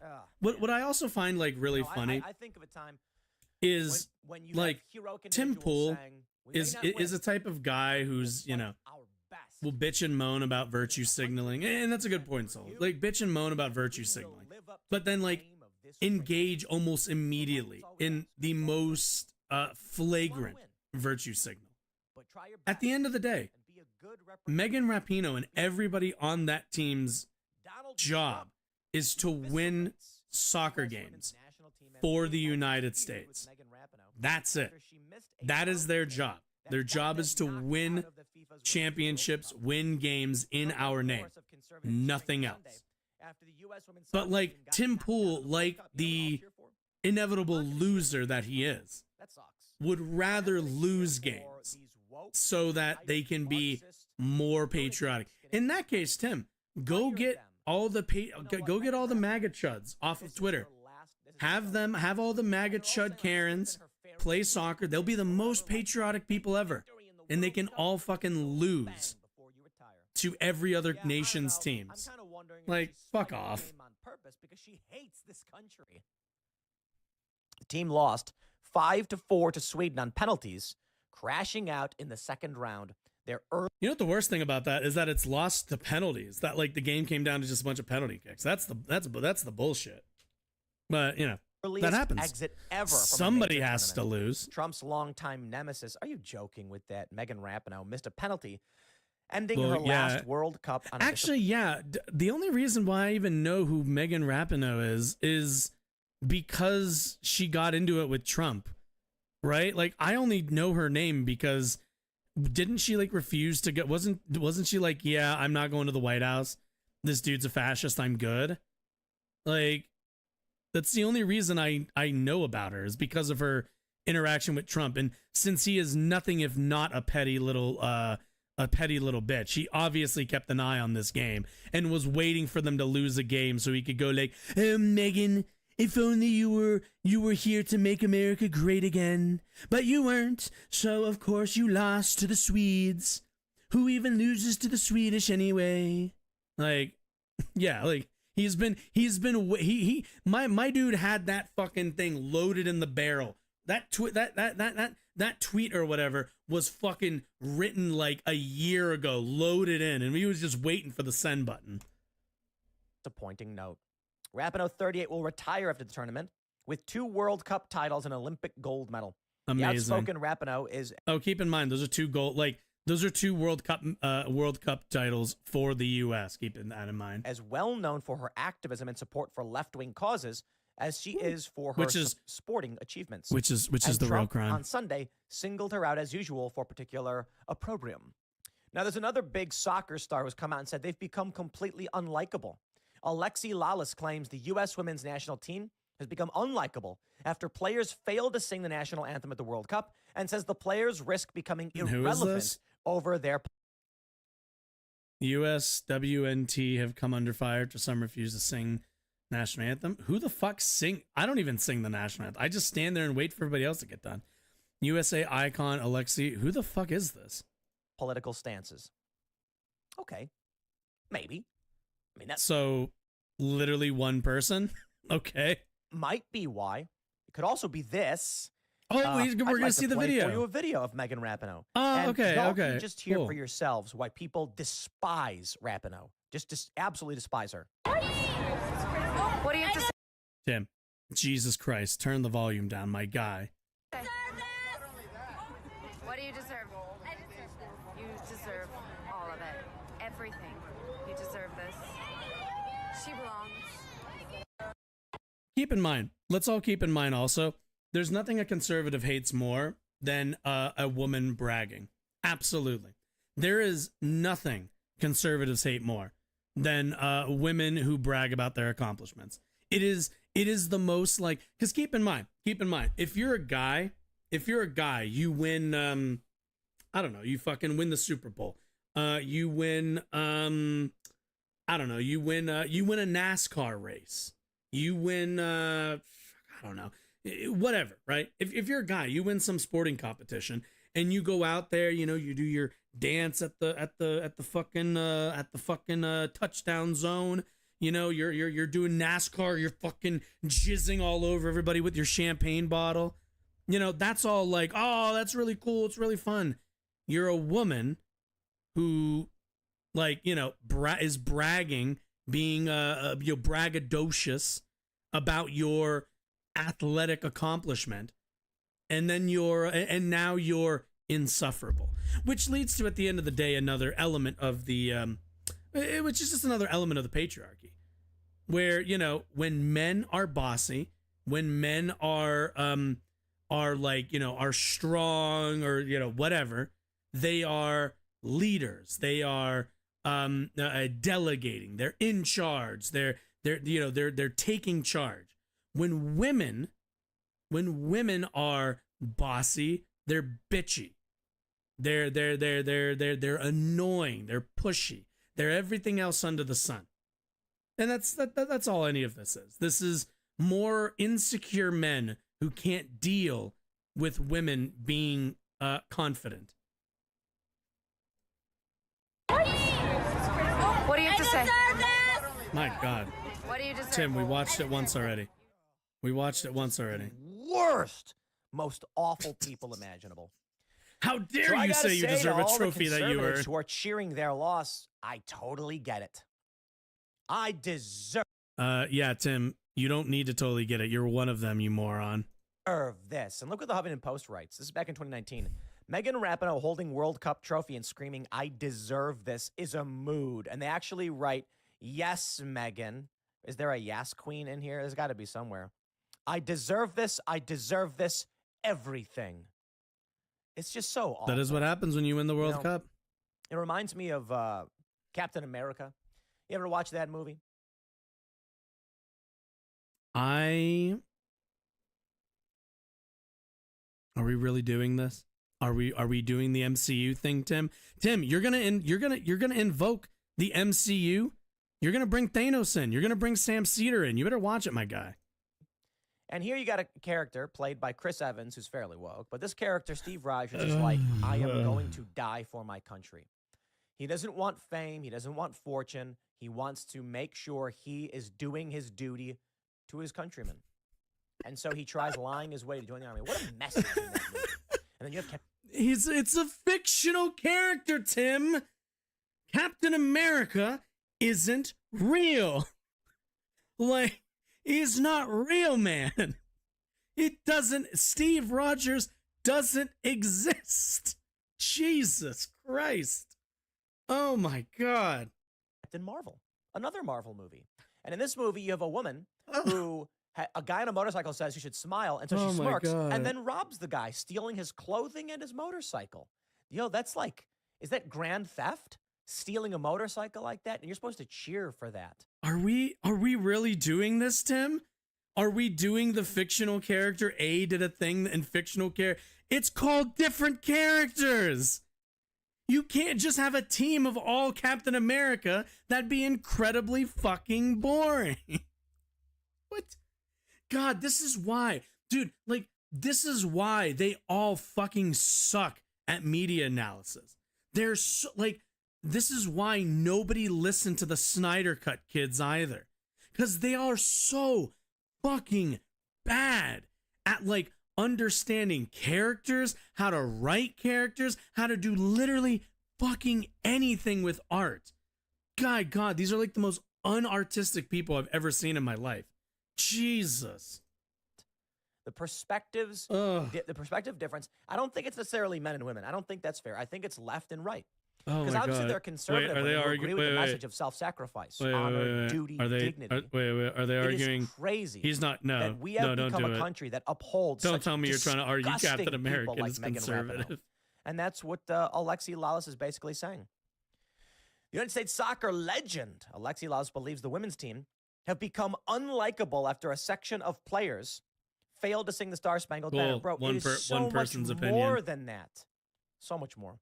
So much more. USA so were much knocked more. into the World Cup on Sunday after a dramatic penalty shootout to defeat Sweden. But before the game started, 6 players chose not to sing the national anthem. In previous World Cup, okay. I'm sorry. Am I crazy? Do they not have a person singing the national anthem? Am I like? Do I not know how sports work anymore? Do they not bring in an actual singer, and instead it's up to the players of the country they're representing to sing their national anthem?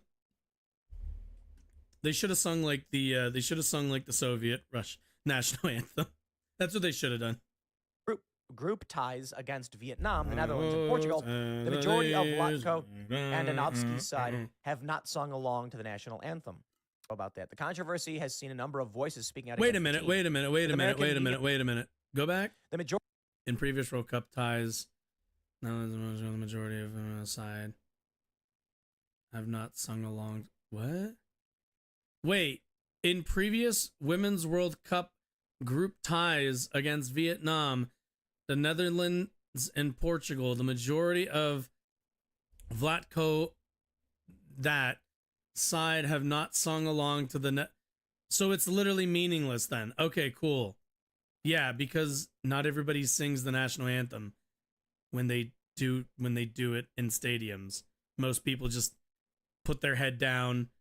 Some people sing it. Some people just kind of stare off and wait for it to all to end. Majority of Latko and Anovsky's side have not sung along to the national anthem. About that. The controversy has seen a number of voices speaking out against the team, with American media personality Megyn Kelly saying she hopes the players lost to Sweden, called them shameful. Megyn Kelly, it's no. Tough. It's tough. It's really funny how like irrelevant Megyn Kelly is. I want them to lose. You know what's funny? Yes, he did. Let's be clear, he did. Everyone's roasting and making fun of Megan Rapinoe and the U.S. women's team and all that stuff. And I'm like, dude, they won a lot. Like, what did they win, the last 2 or something like that? Yeah, they did win. And so what happens is... Wait, was it the last 2 World Cups? You want them to win 3 World Cups in a row? Like, come on. Some guys will, get down and pray after scoring a touchdown, and they get yelled at. Losers. Some guys will say, look, our opponents, they played really, really well, but we put in that extra effort. We think they played a great game. And some guys will be like, I'm the best. Didn't conservatives lose their mind? Or at the very least, I feel like this happened, but like, correct me if I'm wrong. But didn't conservatives lose their fucking mind when some player was like very congratulatory towards their opponent, and conservatives were losing their shit about like, oh my god, they're so weak, that's why they lost, and all this shit, like, and everyone was like, it's sportsmanship. I feel like that happened, but maybe I'm Mandela affecting that one. But that's not typical. Mostly you see these people try to be humble, these athletes. Why is it? Oh yeah, women's athletes, legendarily known for being humble. I deserve this. Wow. Well, Megan, you deserve this too. You deserve the humiliating defeat. It's karma, baby. What goes around comes around. This is what... I don't know how humiliating it is. If you won 2 previous World Cups and like you got knocked out this year, I feel like that's pretty like on par with because not a lot of teams go to the World Cup twice in a row. Usually it's what's it called? Like to win like 3 World Cups in a row would be kind of crazy. I kind of don't feel like it's all that, like, if anything, they're probably thankful they get a break. Like, shit, they get to just watch the rest of the World Cup tournament. Humble. I've had be more like Tim Pool, be humble. Where he wears a beanie every single. He never takes that beanie off. And snooty. And I remember in my life watching a skate video, and I see this skater, and I'm just like hanging out with my friends, and I'm just making fun of him. Like, look how awful! It's so dumb. Why does this guy get a part? So stupid. This guy's a loser. And then a few years later, I meet the guy, the nicest guy in the world, and he's like shaking my hand. He's like, "Bro, it was really nice to meet you, man. You were really." So Tim Pool telling us a story about how he's a piece of shit. Okay, that's cool. Thank you, Tim, for humbling yourself by admitting that yes, in fact, you are an utter piece of shit. Thanks for that. I'm really impressed. I'm such a big. That's so cool, and I'm just like, now I feel really bad, and I'm like, why would I say those awful things? Why would I sit there and be that way? You don't want to be that way. Because you're a bad person. That's why Tim. You never know. You never know when karma comes your direction. If Megan Rapinoe was a somehow Tim never learned that lesson. I deserve this. And decided to shut his mouth about somebody he's never met. Be like, Megan, it's okay. We're here for you. We got your back. Thank you for everything you've done. Instead, we're like, you deserve this. You deserve this, Megan. You deserve all of it. Yeah, because Tim, Tim. What you're engaging in and what you're failing to understand is what you have is not being humble. You're engaging in spite, my friend. You're a spiteful person.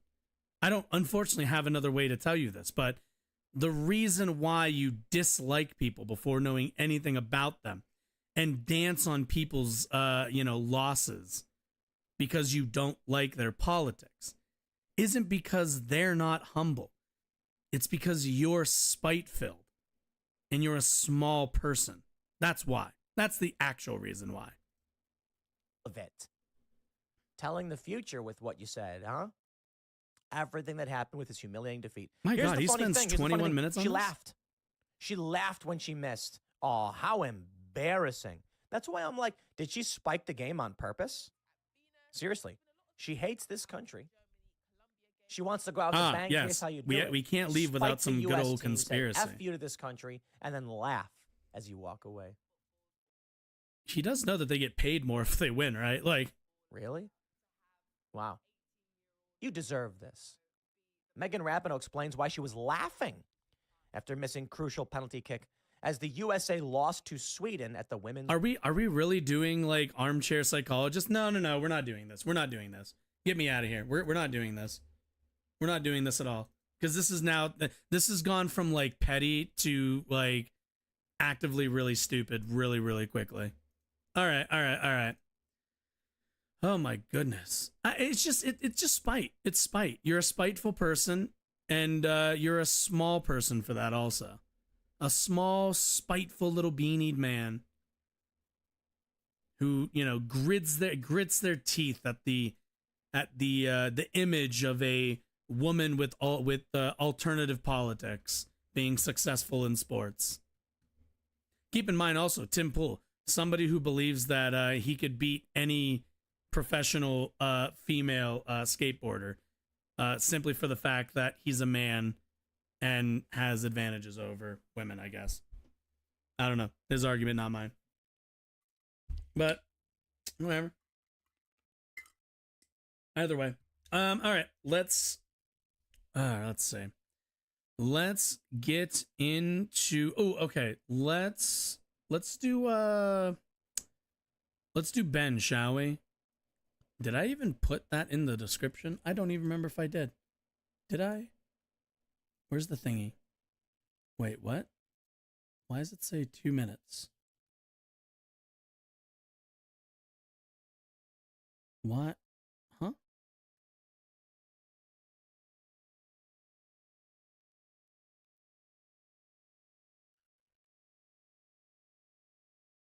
Okay. What? Yeah. Why does it say I've only been going for like 2 minutes? That's weird. Is it working again? Are we not? Oh my God. Oh my goodness. I've already said this before. Yeah, now I'm like really confused. Notice that too. Okay, yeah, right? Like, yeah, and it also says I'm checking my channel. It also says I've only been on for 33 minutes. What the fuck? Okay, that's weird. I don't know what that's about. Whatever. We're just gonna move on to Ben. I don't know. It might be. I don't know. I'm assuming that's Twitch side. Certainly couldn't be me. I haven't seen.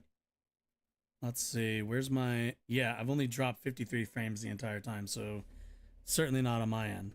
But whatever. That's fine. Whatever. All right. Ben Shapiro. Okay. So something that I think really distinguishes or separates the right and the left, especially in this country, is an existence or an awareness and critique of class structures. As far as I've ever been able to tell, the right wing, especially in the United States, is incredibly insistent on the existence of a meritocratic system, right?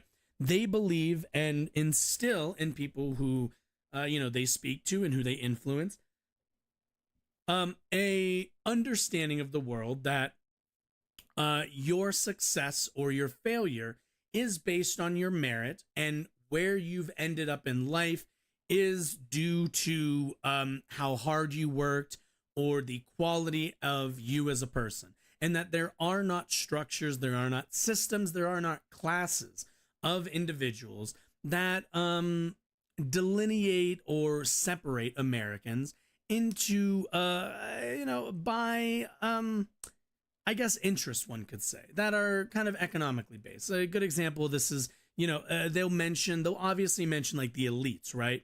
But it seems like the right only really has room or interest in kind of one kind of version of class consciousness, which is unpatriotic and patriotic, which those aren't classes. Those aren't really, delineations of people in a society. It's just most of it's pretty shallow, right? It's just whether you're patriotic on a weird metric that any one person could make an analysis of. Like, there's no objective way to calculate someone's patriotism.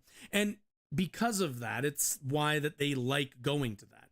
It's something that they can always influence, they can always change, they can always moderate to fit their needs and fit their arguments and their critiques. And I noticed there was a video on Ben Shapiro's channel called Class versus Community.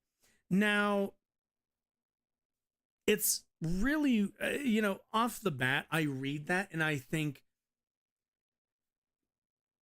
community, like your community is informed by the class that you're in, not that you have either classes or you have communities. I'm not really sure where he's going to come from on this. I don't pre-watch most of the time. Pre-watch any of these. So let's kind of hear him out. I'm a bit interested to see where this goes. Will Ben unlock a latent, maybe Marxist critique of classism under capitalism? Let's find out. Among independents, there actually is a difference. This is what's kind of interesting. Among independents, 59% say that they approve of Donald Trump being indicted on the 2020 election stuff. I'm not sure what this Only has to do with 49% say they approve on the classified documents stuff, which is, again, fascinating. You would think that it would be the reverse because, again, the classified documents case is much stronger, legally speaking, than the election stuff from 2020. All it really shows is that independents really don't like... Well, it's mainly because people, like, the document stuff is a little bit more esoteric, quite frankly. Like, the thing with the documents case is mainly... I think most Americans would probably say, like, I don't know, man, why didn't he just give them back? Like, why don't they just, twist his arm and make him, like, if he gave back the documents, then what are we even bothering with? But again, that's going to be the prosecutors, that's the media's job to argue that, no, they did try to get those from him. He refused to hand them over.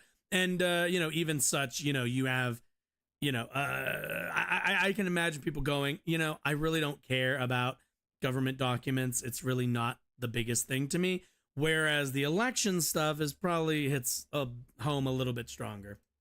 Like Donald Trump talking about the 2020 election. They really don't like what he did in the aftermath of the 2020 election. They really don't like January 6th. Okay, but there remains this massive disconnect. Which is why you should never stop and independents beating and Republicans with January 6th. With regard to President Trump. And this raises like questions. Never stop beating the January 6th. That so many Republicans are really, really behind Trump in deep and abiding ways. And the answer is that it has less to do with Donald Trump than it has to do with reaction to leftist elites. Yes, you guys are reactionaries. That is true. Well, at least we got some honesty. Keep in mind what Ben is like kind of admitting a little bit here is that they don't have organic politics. They have politics that rely on a position and their opposition to that position. It's really quite sad. That really is and that's always been the answer. I've said since the beginning of the Trump phenomenon that Donald Trump has always represented to conservatives and to traditionalists a giant pulsating middle finger, an orange middle finger directed at the entire left-wing apparatus. That's what he is. Right? The single best summation of the Trump phenomenon, which is true, is, and get ready here with the bleep button, Trump because you. Right? That has always been the appeal of Donald Trump. That was the appeal of Donald Trump in 2015, 2016. It was the appeal of Donald Trump in 2020. Because keep in mind, for a lot of Republicans, politics start and end with own the libs. Like a lot of Republican politics, especially since like the advent of right-wing talk radio in the 90s, a lot of their politics has been just a campaign to bother, harass, or just otherwise annoy people of more liberal politics to them. Rush Limbaugh got to where he was at, got the success that he was able to attain, not because Rush Limbaugh was some kind of political genius, not because he had some understanding of the law and understanding of the country that gave him an insight into the American psyche. No, Rush Limbaugh got popular. Same with all the rest of these guys. They got popular because they pointed out and pointed a spotlight at people who didn't hold the same values as conservatives in the United States, and in the plainest speech possible said, "Fuck those people. They're un-American. They don't deserve any of what they have." You know, you can't say it, but at the end of the day, he doesn't think that if you're anything left of conservative, you should have a voice in this country. At the end of the day, Rush Limbaugh and all the rest of those guys would, only want to live in a world where conservatives run everything. Now, Rush Limbaugh obviously took money from quite a lot of groups, and I'm sure was funded by some right-wing think tank. So I'm sure, he got money for, for doing all of that, and it paid off monetarily for him. But I don't think Rush Limbaugh was a grifter. Rush Limbaugh was such a just grotesque individual that there's no way he could be a grifter. Only a true believer went as far as Rush Limbaugh did. And thank God the man is dead. May he rot in hell. And it's even more the appeal of Donald Trump in 2023, 2024. You don't get to tell us what to do is sort of the generalized mood with regard to President Trump. So the question is, where does that mood come from? And a lot of these people, by the way, don't want to live in society. Where does it come from? They don't like society because society means that people who disagree with them have decided that could possibly drive in a direction they don't like. It's why all of them venerate the idea of walking out into the forest and like living amongst nature or whatever. Even though most of them don't actually want or would survive doing any of that. There's only a select few who would be able to build their compounds in the middle of the forest or in the middle of the mountains, if you're here in Colorado. And only a few of those people would actually be able to do that. And, they're just isolationists. They're antisocial, and it's why they support fascist candidates. That their priorities are more important than your priorities. Nope, just that your priorities are minoritarian. A group of people who could theoretically be called values traders. Okay? Because that's the thing. Keep in mind, Ben Shapiro will say, it's because, conservatives in America just feel like liberals don't care about their values. No, it's not that we don't care about your values. It's that there are more of us and less of you. And the way democracy works is by majority rule, which means if you don't like it, move. To all of the conservatives out there who don't like the direction the country's going, who don't like Megan Rapinoe in the soccer team, don't like any of this, doesn't think anybody's patriotic enough. Go. There's the fucking door, man. Get the fuck out then. You clearly have no interest in whatever version of America exists currently. So you can get the fuck out. At the end of the day, you're upset because your values aren't represented. But what you're upset about is that you're the minority, which means you don't get what you want all the time, almost any time. And you can either A, deal with it like an adult, B, argue and, have some concrete arguments for why your way is better. Good luck with that, by the way. Or C, get the fuck out. Go. There's the door. You don't like America how it is now, then get the fuck out. There is no time machine to head back to the glorious 1950s that you all want. Okay, so get over it. To understand what exactly is going on here, you sort of have to think of the framework of history, broad read. Okay, so Karl Marx famously says at the beginning of the Communist Manifesto, along with Engels, he says, the history of all hitherto existing society is the history of class struggle. Yes. And this is wrong. Now, that phrase has shaped nearly every Can I get theory an about explanation as politics to in the why modern that's era. wrong? Everybody ranging from Francis Fukuyama to the Marxist theorists of the early 20th century is shaped by the idea that everything is about class. Today's politicians, left and right, Bernie Sanders, and on the right, people like Tucker Carlson, very often tend to conflate issues that are values-laden with issues that are economic-laden. So the idea is that the forgotten man is actually the person who's being left behind by the new meritocracy, by the economy, that everything is about class conflict. And Yes, because the idea is that okay. I guess even somebody who doesn't, I've actually never read the Communist Manifesto, but I don't need to because I don't know. I'm just too smart for that for that fucker Marx. I'm too ingenious for him.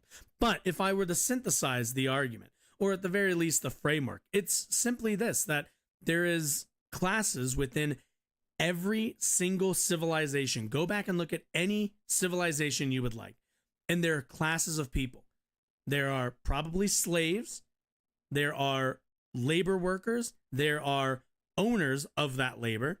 And there are, if we're talking in a feudalistic system, there are, there are feudal lords, or there are, there might be kings, there might be queens.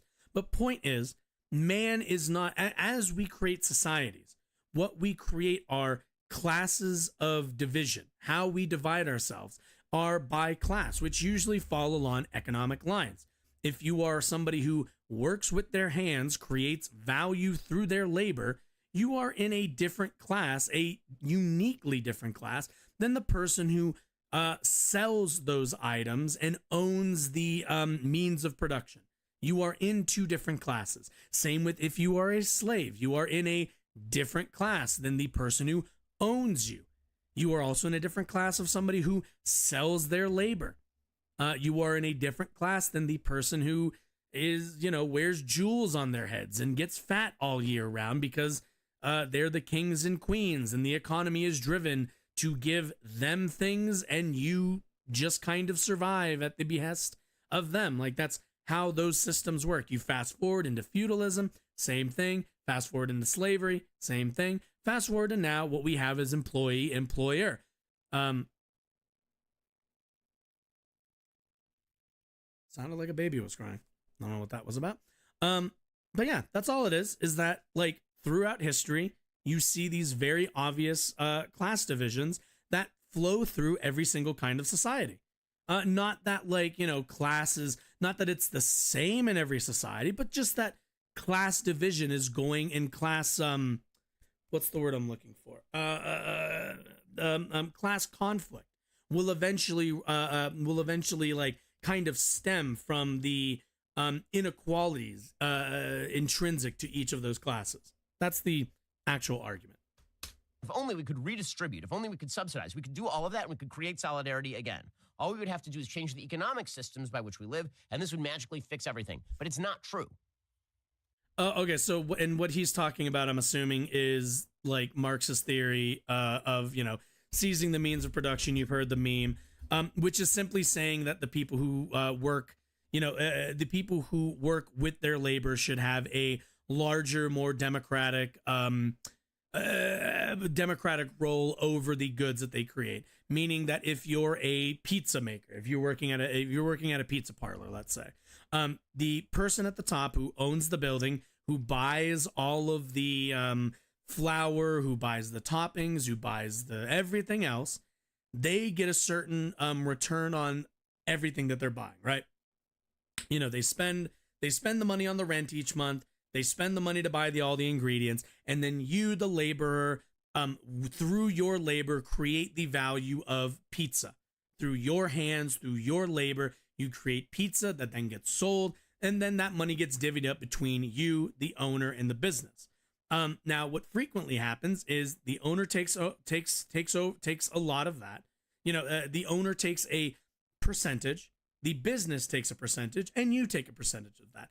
And what Marx's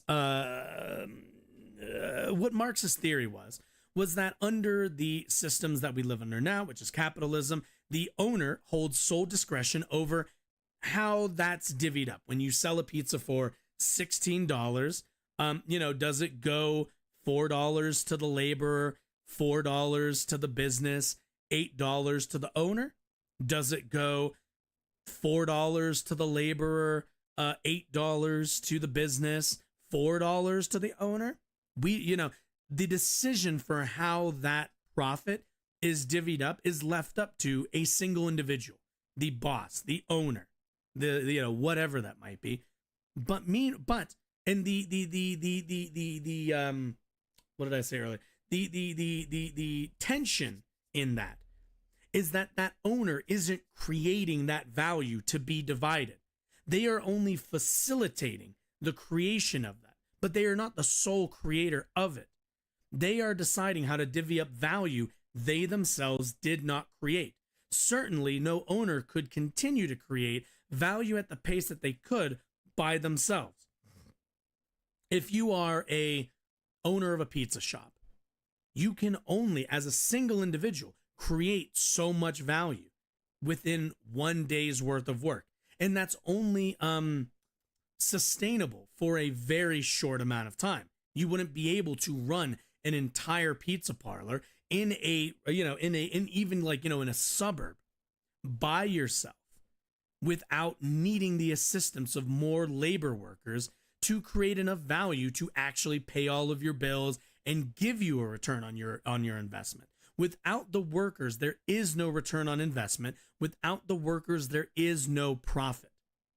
So, under Marx's theory, the division of the profits should be democratically decided upon, i.e., which, like, for him, I think was characterized by saying, seizing the means of production, meaning, the workers now own their labor, meaning they own a piece of the company. A democratic workplace is what Marx was, is what Marx advocated for, right?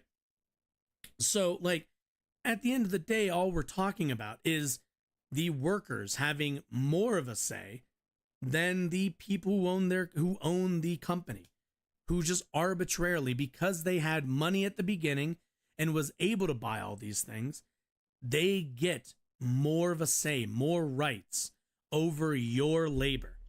And under capitalism, that's how it is. That's how it is under capitalism. You have more money, you get more control. You get to run a business that is authoritarian by its nature. And what Marx and what socialism, more specifically, I suppose, hopes to do is to introduce democracy, the democracy that we have in our governmental societal system, into the workplace. Every single day we live in a democracy, except every day that we clock in and out of a job. Every day you clock into a job, you leave your voice and your ability to influence and to drive where your labor goes at the door. Somebody else gets to decide that for you. And what socialism does is put that back in the hands of workers. An understanding of classism is necessary to understand the incentive structures for both groups. The CEO wants to do the least amount of work, aka spend some money and have your workers make you a bunch of money that then you divvy up mostly to yourself. Whereas the workers would like to create a functioning business so that all of them can strive and succeed. Certainly the owner would not be left out of this, but certainly the owner would be much closer, their payments, their returns would be much closer to their input than it is now. You look how much CEO pay has risen, how much owner pay has risen over the last 20 to 30 years. You see a clear line. They give themselves raises every year and tell you that they can't afford raises. The history of existing society for all of human history has not actually been about class conflict. In fact, virtually no conflicts in the history of humanity have been fought purely over class. This is what World War I did to the Marxist idea. World War I completely defeated the Marxist idea. The Marxist idea in World War I is that there would be, Europe-wide, a class revolution to end World War I. In fact, the home of Marxist revolution was not supposed to be in Russia, which basically had no classes. It had like a group of a few elites, and then it had a giant proletariat. Yeah, that's called classes. Ben, that's called having two classes. Like, yeah, if you have a class of proletariat and the class of the bourgeois, that's called classes, my friend. Basically, farmers, serfs, people who are very poor. It wasn't supposed to happen in poor countries. If you look at Karl Marx's writings, it was supposed to happen in, like, Great Britain. It was supposed to happen you're in gonna richer see countries, it a lot more. where the excesses of capitalism would eventually cause so much income inequality. Wait. No, Ben. As long as you have a class of the rich and a class of the poor, you have classes. They happen in every single version of society. In every version of society we've ever created, there are always the haves and the have-nots. And the only way, according to Marx, that we address that is through, socialism, Marxism, is through an understanding of class struggles and wealth inequality, that lower classes would rebel against upper classes. And thus, when World War I broke out, Marxists were utterly befuddled, because instead of the conflict breaking out between lower classes, middle classes, and upper classes, the conflict instead broke out between nationalities. It broke out over borders. And Germans, who were very poor, sided with Germans who were very rich to fight British people who were very poor and British people who were very rich.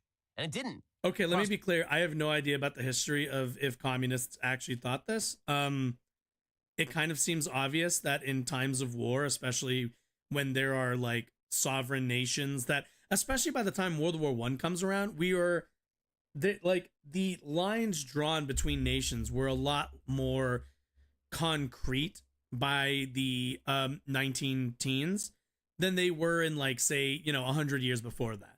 100 years before that, there were still a lot of conflicts over, over lands. Whereas, like, come the 20th century, there was, at the very least, I think a more concrete understanding of where borders, broke up land. Pollinate across class.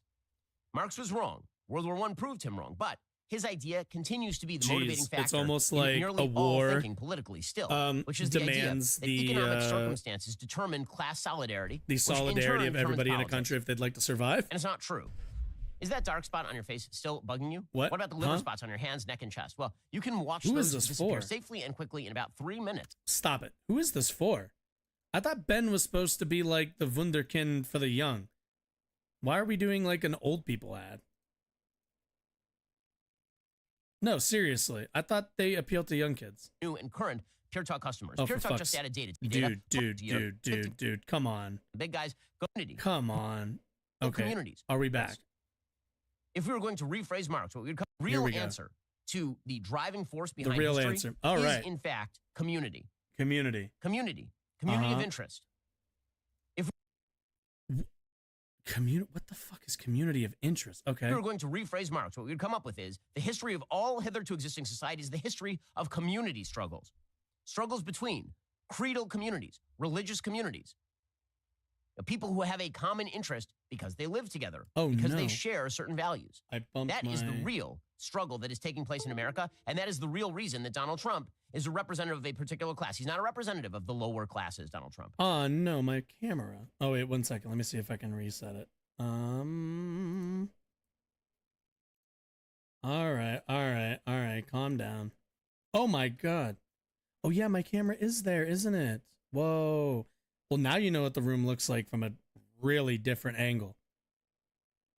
Whoa, that's kind of cool. We're not sticking with that, but now you know what the room looks like now you know what it looks like with really bad lighting. Anyway, let's go back really quickly because that happened in the middle of his little history diatribe. Of community struggles. Struggles between creedal communities, religious communities. People who have a common interest because they live together, because they... Wait, okay. So let's think about this for a minute. So Ben Shapiro is positing that the struggle throughout humanity has been on religious grounds and communal grounds, which he's not wrong. We have always had religious struggles and tensions between religious groups, certainly, especially again in earlier centuries, but people of the same interests. How do we track people of the same interests exactly? Especially, how do you track people of the same interests? maybe 1,000 years ago? How do we know that they had the same interests? Especially during, something like, especially during a time when conscripts was like, the order of the day. Do you think people were fighting? Do you think everybody who fought in the Crusades is a good example? Were, crusaders for their respective religions? Or were some of them conscripted by the governments and forces that needed people to fight in their name? I don't know. Like maybe somebody can illuminate me on this, but throughout history, it hasn't been the rich going to fight wars all the time. The idea that the aristocratic, the bourgeois, the rich of any nation going to fight on the battlefield has always been a tension between soldiers and the people who command them. Quite frankly, after a point, I would say, it's not until we see societies crop up the way that we do now, because during the hunter and gatherer age, the leader of your of your tribe or group or whatever, most likely they were the leader because they were the biggest and the strongest and made the most correct decisions, when there were decisions to be made about things. And certainly they were the ones fighting and probably were strong fighters. But once we started to build society and our economies became less, what's the word I'm looking for? Less based on trading of supplies and more on, closer to modern economics, you certainly are going to see a lot of people who manufacture weapons, people who fund armies. Their kids don't go to war. They don't go to war. They fund those sorts of things. Like, regardless of whatever historical example you want to make, like, I think it's fair to say that, yeah, throughout history, it has always been the poor fighting wars and the rich, leading or planning them. We, even within most militaries, there are hierarchies. Your generals aren't on the front lines. They're too valuable. So you hold them back. Everyone goes in for, it's like anything else. But yeah, like the idea that it's, because keep in mind, again, what Marx is talking about also a lot is again within societies, because capitalism, the Communist Manifesto, is as much a document about theory as it is also a critique of capitalism. So we also have to keep in mind that, like, you have to factor in that we're talking about capitalist structures when we talk about Marx and his critique of those structures. They share certain values. That is the real struggle that is taking place in America, and that is the real reason that Donald Trump is a representative of a particular class. He's not a representative of the lower classes, Donald Trump, because there are a bunch of people like me who make a lot of money who would support Donald Trump against Joe Biden. Right, but Ben, you're a media personality. You also, okay, so what Ben's not understanding also is that it is in your class interest, Benjamin, to vote for Donald Trump. What Donald Trump represents is a reduction in taxes, which is something you would like to see, and a preference towards your economic goals. The fact that on a cultural level, Trump appeals to lower class Americans because he appeals to their sense of aggrievement. He appeals to their sense of morality. He appeals to their common knowledge and their I think their preference towards what they call common knowledge. But that's culturally. If we're talking from a societal standpoint, or if we're talking like economics, absolutely, Trump and the Republican Party, you would vote for, Benjamin, because you're a conservative. And the Conservative Party is one that favors and one that looks to elevate the upper classes. It's no wonder that when Republicans are in charge, the richest in our country see the largest tax cut that they've seen in a long ass time. At the end of the day, Donald Trump's class appeal is to the rich. His cultural appeal is to the poor. That's the contradiction of Trump's politics. He grifts as a common man while being an obvious member of the bourgeois. And did in 2020. There are a bunch of people who are middle class who are supporting Donald Trump against Joe Biden. And there are a bunch of people who are lower class who are supporting Donald Trump against Joe Biden, despite the redistributionist promises of Democrats. So what is that about? That is not about economic circumstances. It's not about. Also keep in mind all the people who are poor who don't go for the redistributive policies of the Democratic Party don't do so because they do so because of what I mentioned earlier, an understanding and a fealty to the system of merit. They believe that there aren't classes. They believe that you are where you are because you either failed or succeeded simply based on your on how hard you did or didn't work. Therefore, they don't believe in redistributive policies. They think that the poor should eat shit and be poor. And in either way, they don't see themselves as poor. Go talk to any Republican. They don't really see themselves as like impoverished Americans because all they have to do is look at somebody in a lower class than them and they're satisfied with that. At the end of the day, like poor Americans, the only thing that a lot of poor Americans have to look at to make themselves feel better, especially if you're a Republican, is to look at somebody more poor than you. Look at the homeless, deride the homeless. Look how bad they have it. See, aren't you lucky? What Ben fails to understand here is there's a political programming that the Republican Party has successfully done for their voters, and it's make them hate the poor, even though they're in the poor, but make sure that they don't think that they're part of that class. It's why when Trump gets arrested or, when he gets indicted, he says that it's an attack on you because he wants to pretend that he's in the same class as them. He wants to pretend that the same class incentives that they adhere to are the ones that he adheres to, even though they couldn't be more separate if you tried. They couldn't be more separate. About pure redistributionism. It's not about class struggle. It's about community struggle.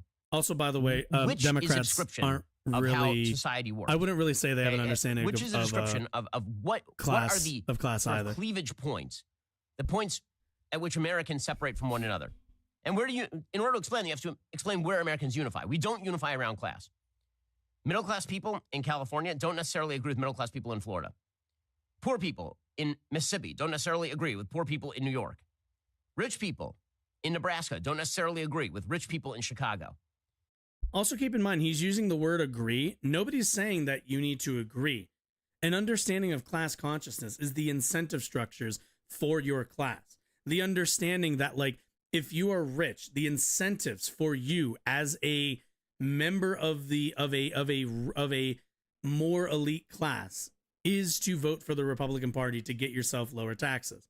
That is the incentive. There's a reason why, as people make more money, I believe it's been, if I remember correctly, it's been shown that the more money you make, the more conservative you become. And the reason for that isn't because you're looking to conserve something.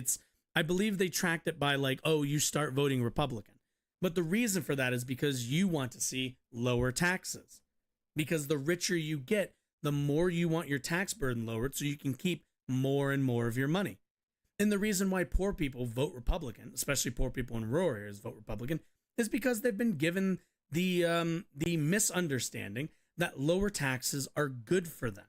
They think that if there was no taxes at all, their lives would be fixed. And the Republican Party has lied to them about that. Political education is what a lot of these people lack. And Ben Shapiro is trying to draw this is trying to draw this like line, or try to draw this like, oh, see, we're not divided by class because people in California who are in the middle class don't agree with people who are in the middle class in Florida.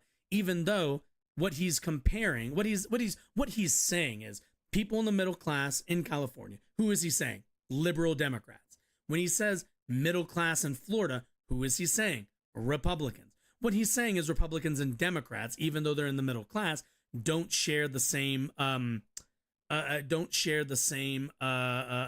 incentives, but they do.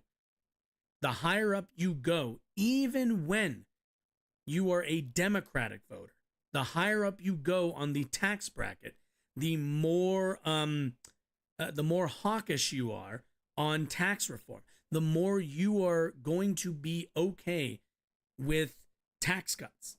Do you notice that like there aren't a lot of rich Democrats who are arguing for Medicare for all, who are arguing for college for all, who are arguing for any other policy that would require a tax increase? There's a reason for that. And the reason is rather simple. It's because they're all in the same class. Taxes as an actually good metric, and tax tax policy. The higher up you go on the income scale, the less amenable you are going to be to tax hikes. Not that you suddenly agree on gay marriage, you suddenly agree on contraception, you suddenly agree on guns. No. It's that you can see a clear delineating line, especially when it comes to economics, which also that's kind of the field in which Marx was speaking on. Like, I also feel like what Ben's talking about is like cultural issues and how like left and right don't agree on cultural issues, but that's also not what we're measuring. We're measuring economic policy agreement. But either way, like regardless of all of that, at the end of the day, what you see is the higher up you go on the income scale, the less amenable you are to tax hikes or to tax increases. Sorry. And that's because class incentives.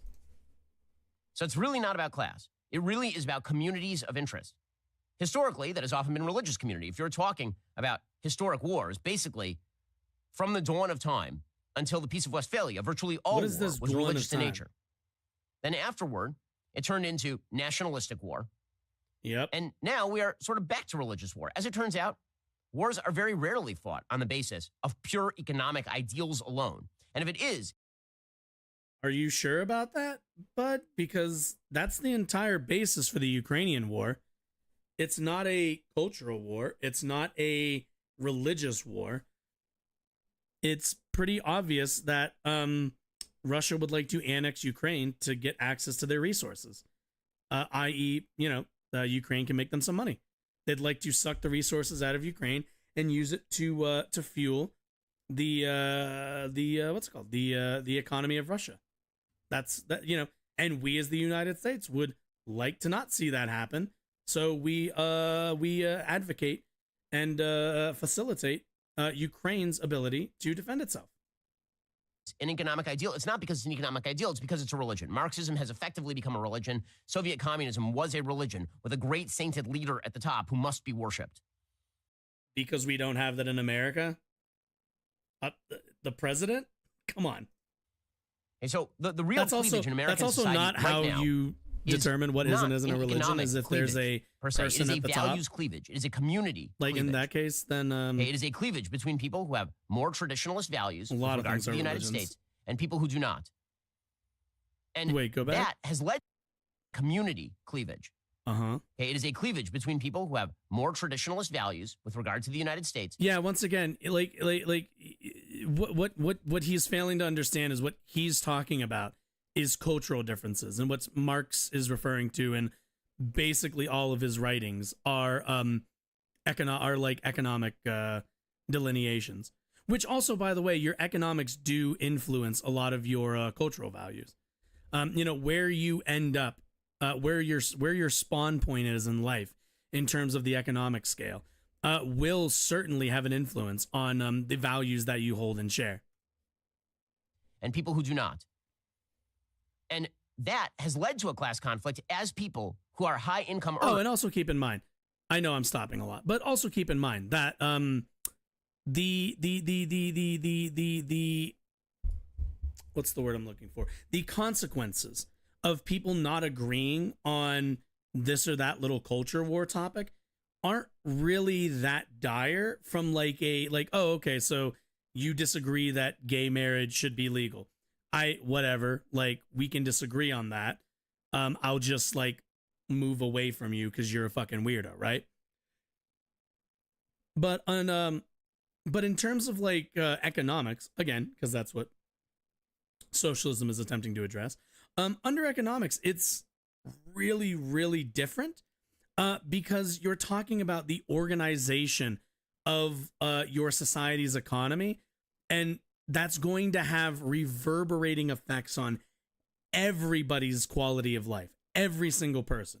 Not everybody has an opinion on this or that religious topic, but everybody has an opinion on would you like to get would you like a higher quality of life or a lower quality of life? Everybody has an opinion on how they would, how they would like to live in the workplace, and amongst other things. Like, at the end of the day, these cultural issues are wedge issues. What he's describing when he says these cleavages are wedge issues. Have essentially left behind their church and their community of interest and have formed a new community of interest with other people who earn. So we are now transmuting what were values conflicts into class conflicts, which is weird because, again, if you actually go over to Silicon Valley, widely perceived as a leftist hotbed, and I know tons of people in Silicon Valley, I talk with them regularly. If you actually go over to Silicon Valley and you talk to the heads of social media companies, the same people who are promoting diversity, equity, inclusion, environmental, social governance, those same exact people in their own homes, they are practicing conservatives. Do you want to know why? Would you like to know why? It's not because that they're grifters. It's not because of any of that.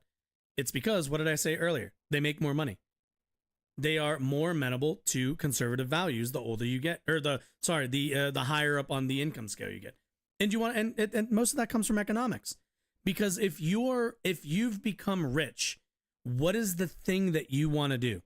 You want to preserve the system that got you there, which is why you stop challenging the system.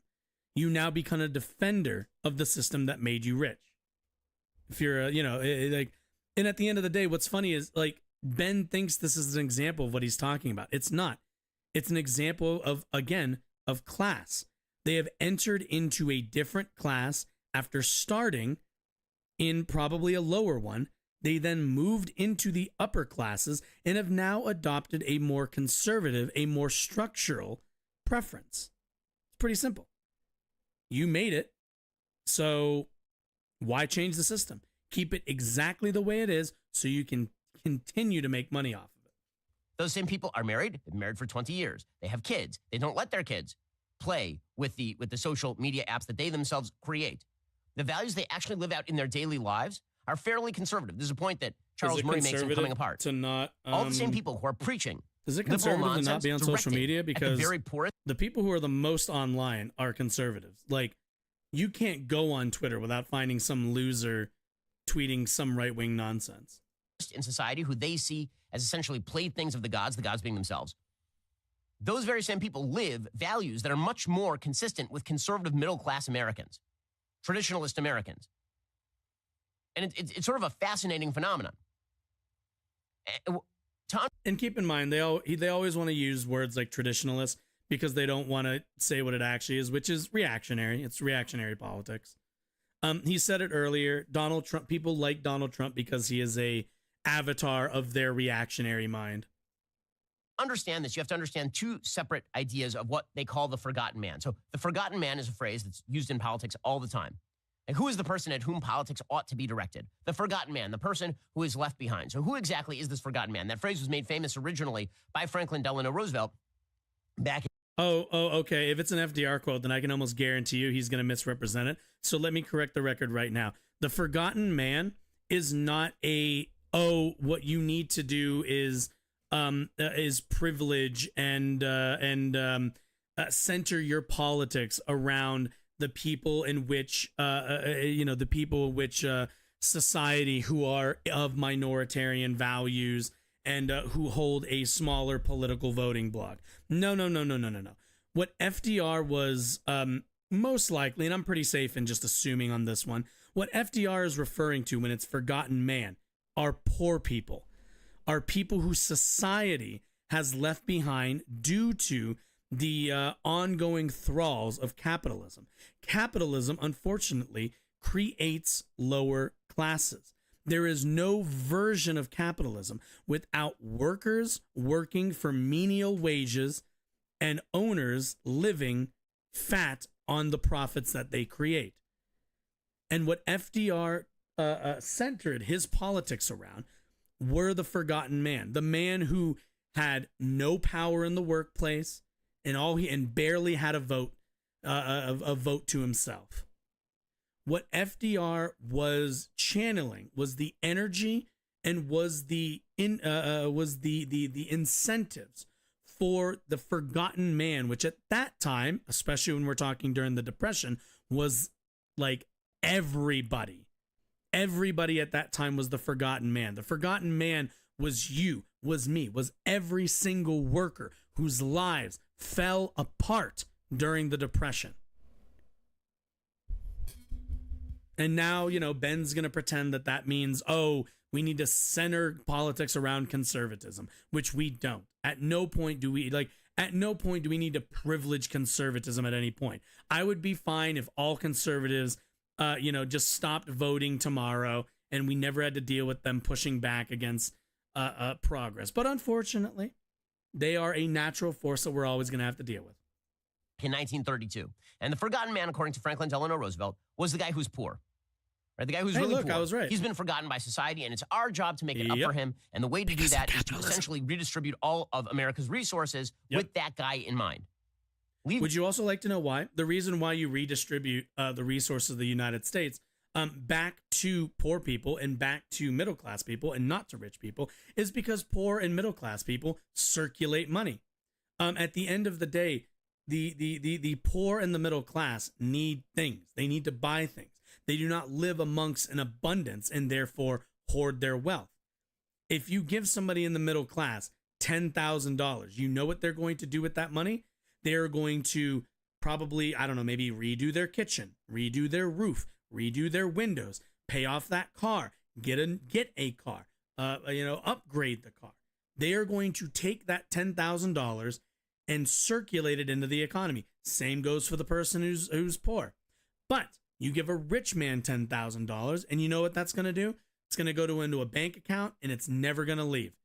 It's going to pick up interest, or it's going to go into the stock market and it's going to get divided into a million different places to return to them a piddle little investment, a little return on investment that will eventually all add up. All those little investments will add up into profit for that person. They will have done no work. Nothing will, no, that money will not circulate the same meaningful way. And, that's it. That's all that will happen. That is why, because the more money in the poor and working class's hands, the more, the more swiftly and the more efficiently it will move through the economy, as opposed to, again, if you're rich, you just don't spend money. You don't have to. You already bought all the stuff you need. You don't live, you're not needing things. You just kind of, if I feel like it. Leave meritocracy behind. Leave the idea of performance behind. The person at the bottom of the spectrum is the person we ought to focus on. And this has defined Democratic Party policy for a very long time. You combine that on an economic level with the idea that liberal social policy ought to prevail, and that basically defines the Democratic Party today. So, according to Democrats, also keep in mind, again, Ben still thinks that somehow the Democrats today resemble anything of FDR's Democratic Party, which they don't. Keep that in mind. Forgotten man is the poor guy who must be given money and then preached to about the virtues of transgenderism and social justice. Are you tired of the lies and the twists of... Yeah. Okay, cool, yeah. So did you notice how that, the transgenderism and the woke stuff had nothing to do with any of that? That we spent a bit of time talking about economics, mentioned Karl Marx in the Communist Manifesto, by the way, an economic model, and then spent the rest of the time talking about cultural differences and everything else. It's mainly because I would assume these people think that politics are downstream from culture. I don't know if I subscribe to that. I would have I would have to be convinced of that. But more the point is that at the end of the day, the only argument these guys have is for a cultural lens on all of politics. The reason why they always do, you have somebody like Tim Pool, actually, in the last segment. The reason why you have Tim Pool calling Megan Rapinoe a Marxist when she misses a goal in soccer is because Tim Pool doesn't know what Marxism is. And Ben Shapiro's too smart to not know what Marxism is. So he explains it really quickly and then pivots to talk about cultural issues, because that's kind of all Ben's concerned with, is conservative culture war nonsense. And same with Tim Pool. None of these people are concerned with, if you're a conservative out there, with your paycheck, with your ability to put food on the table. What they care about is the elimination, the ostracization of people who aren't like them, which is to say gay people, trans people. For Ben Shapiro, it's non-Jews and non-Christians.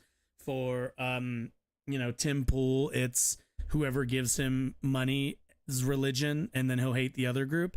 At the end of the day, like, their goal here is just to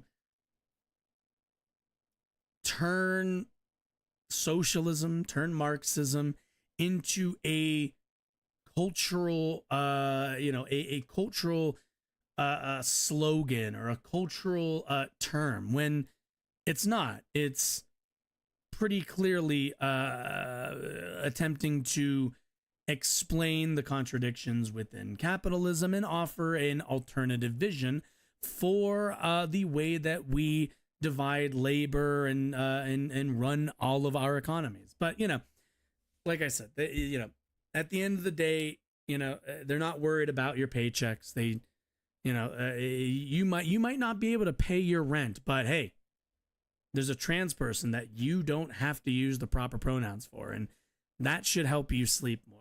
And it's why, again, they are and will always be a minoritarian party. They will never be a majoritarian party for as long as they focus exclusively on culture war issues. And, I'm not going to sit here and say that, cultural issues aren't important. They absolutely are. And every time I get on here, I do some kind of pushback to the cultural outrage of guys like this, because that stuff is important. But when we talk about how we organize society and how we understand how to organize the society, it's important to, at least to me, that there's an understanding of class and an understanding of the incentives at the heart of whatever class you might fit into. Because without those, you don't really know what good policy is and isn't. If you're writing policy for people in the lower classes and you don't have an understanding of the pressures, incentives, contradictions of being in that class, you're not going to write good legislation. We see Democrats do it all the fucking time.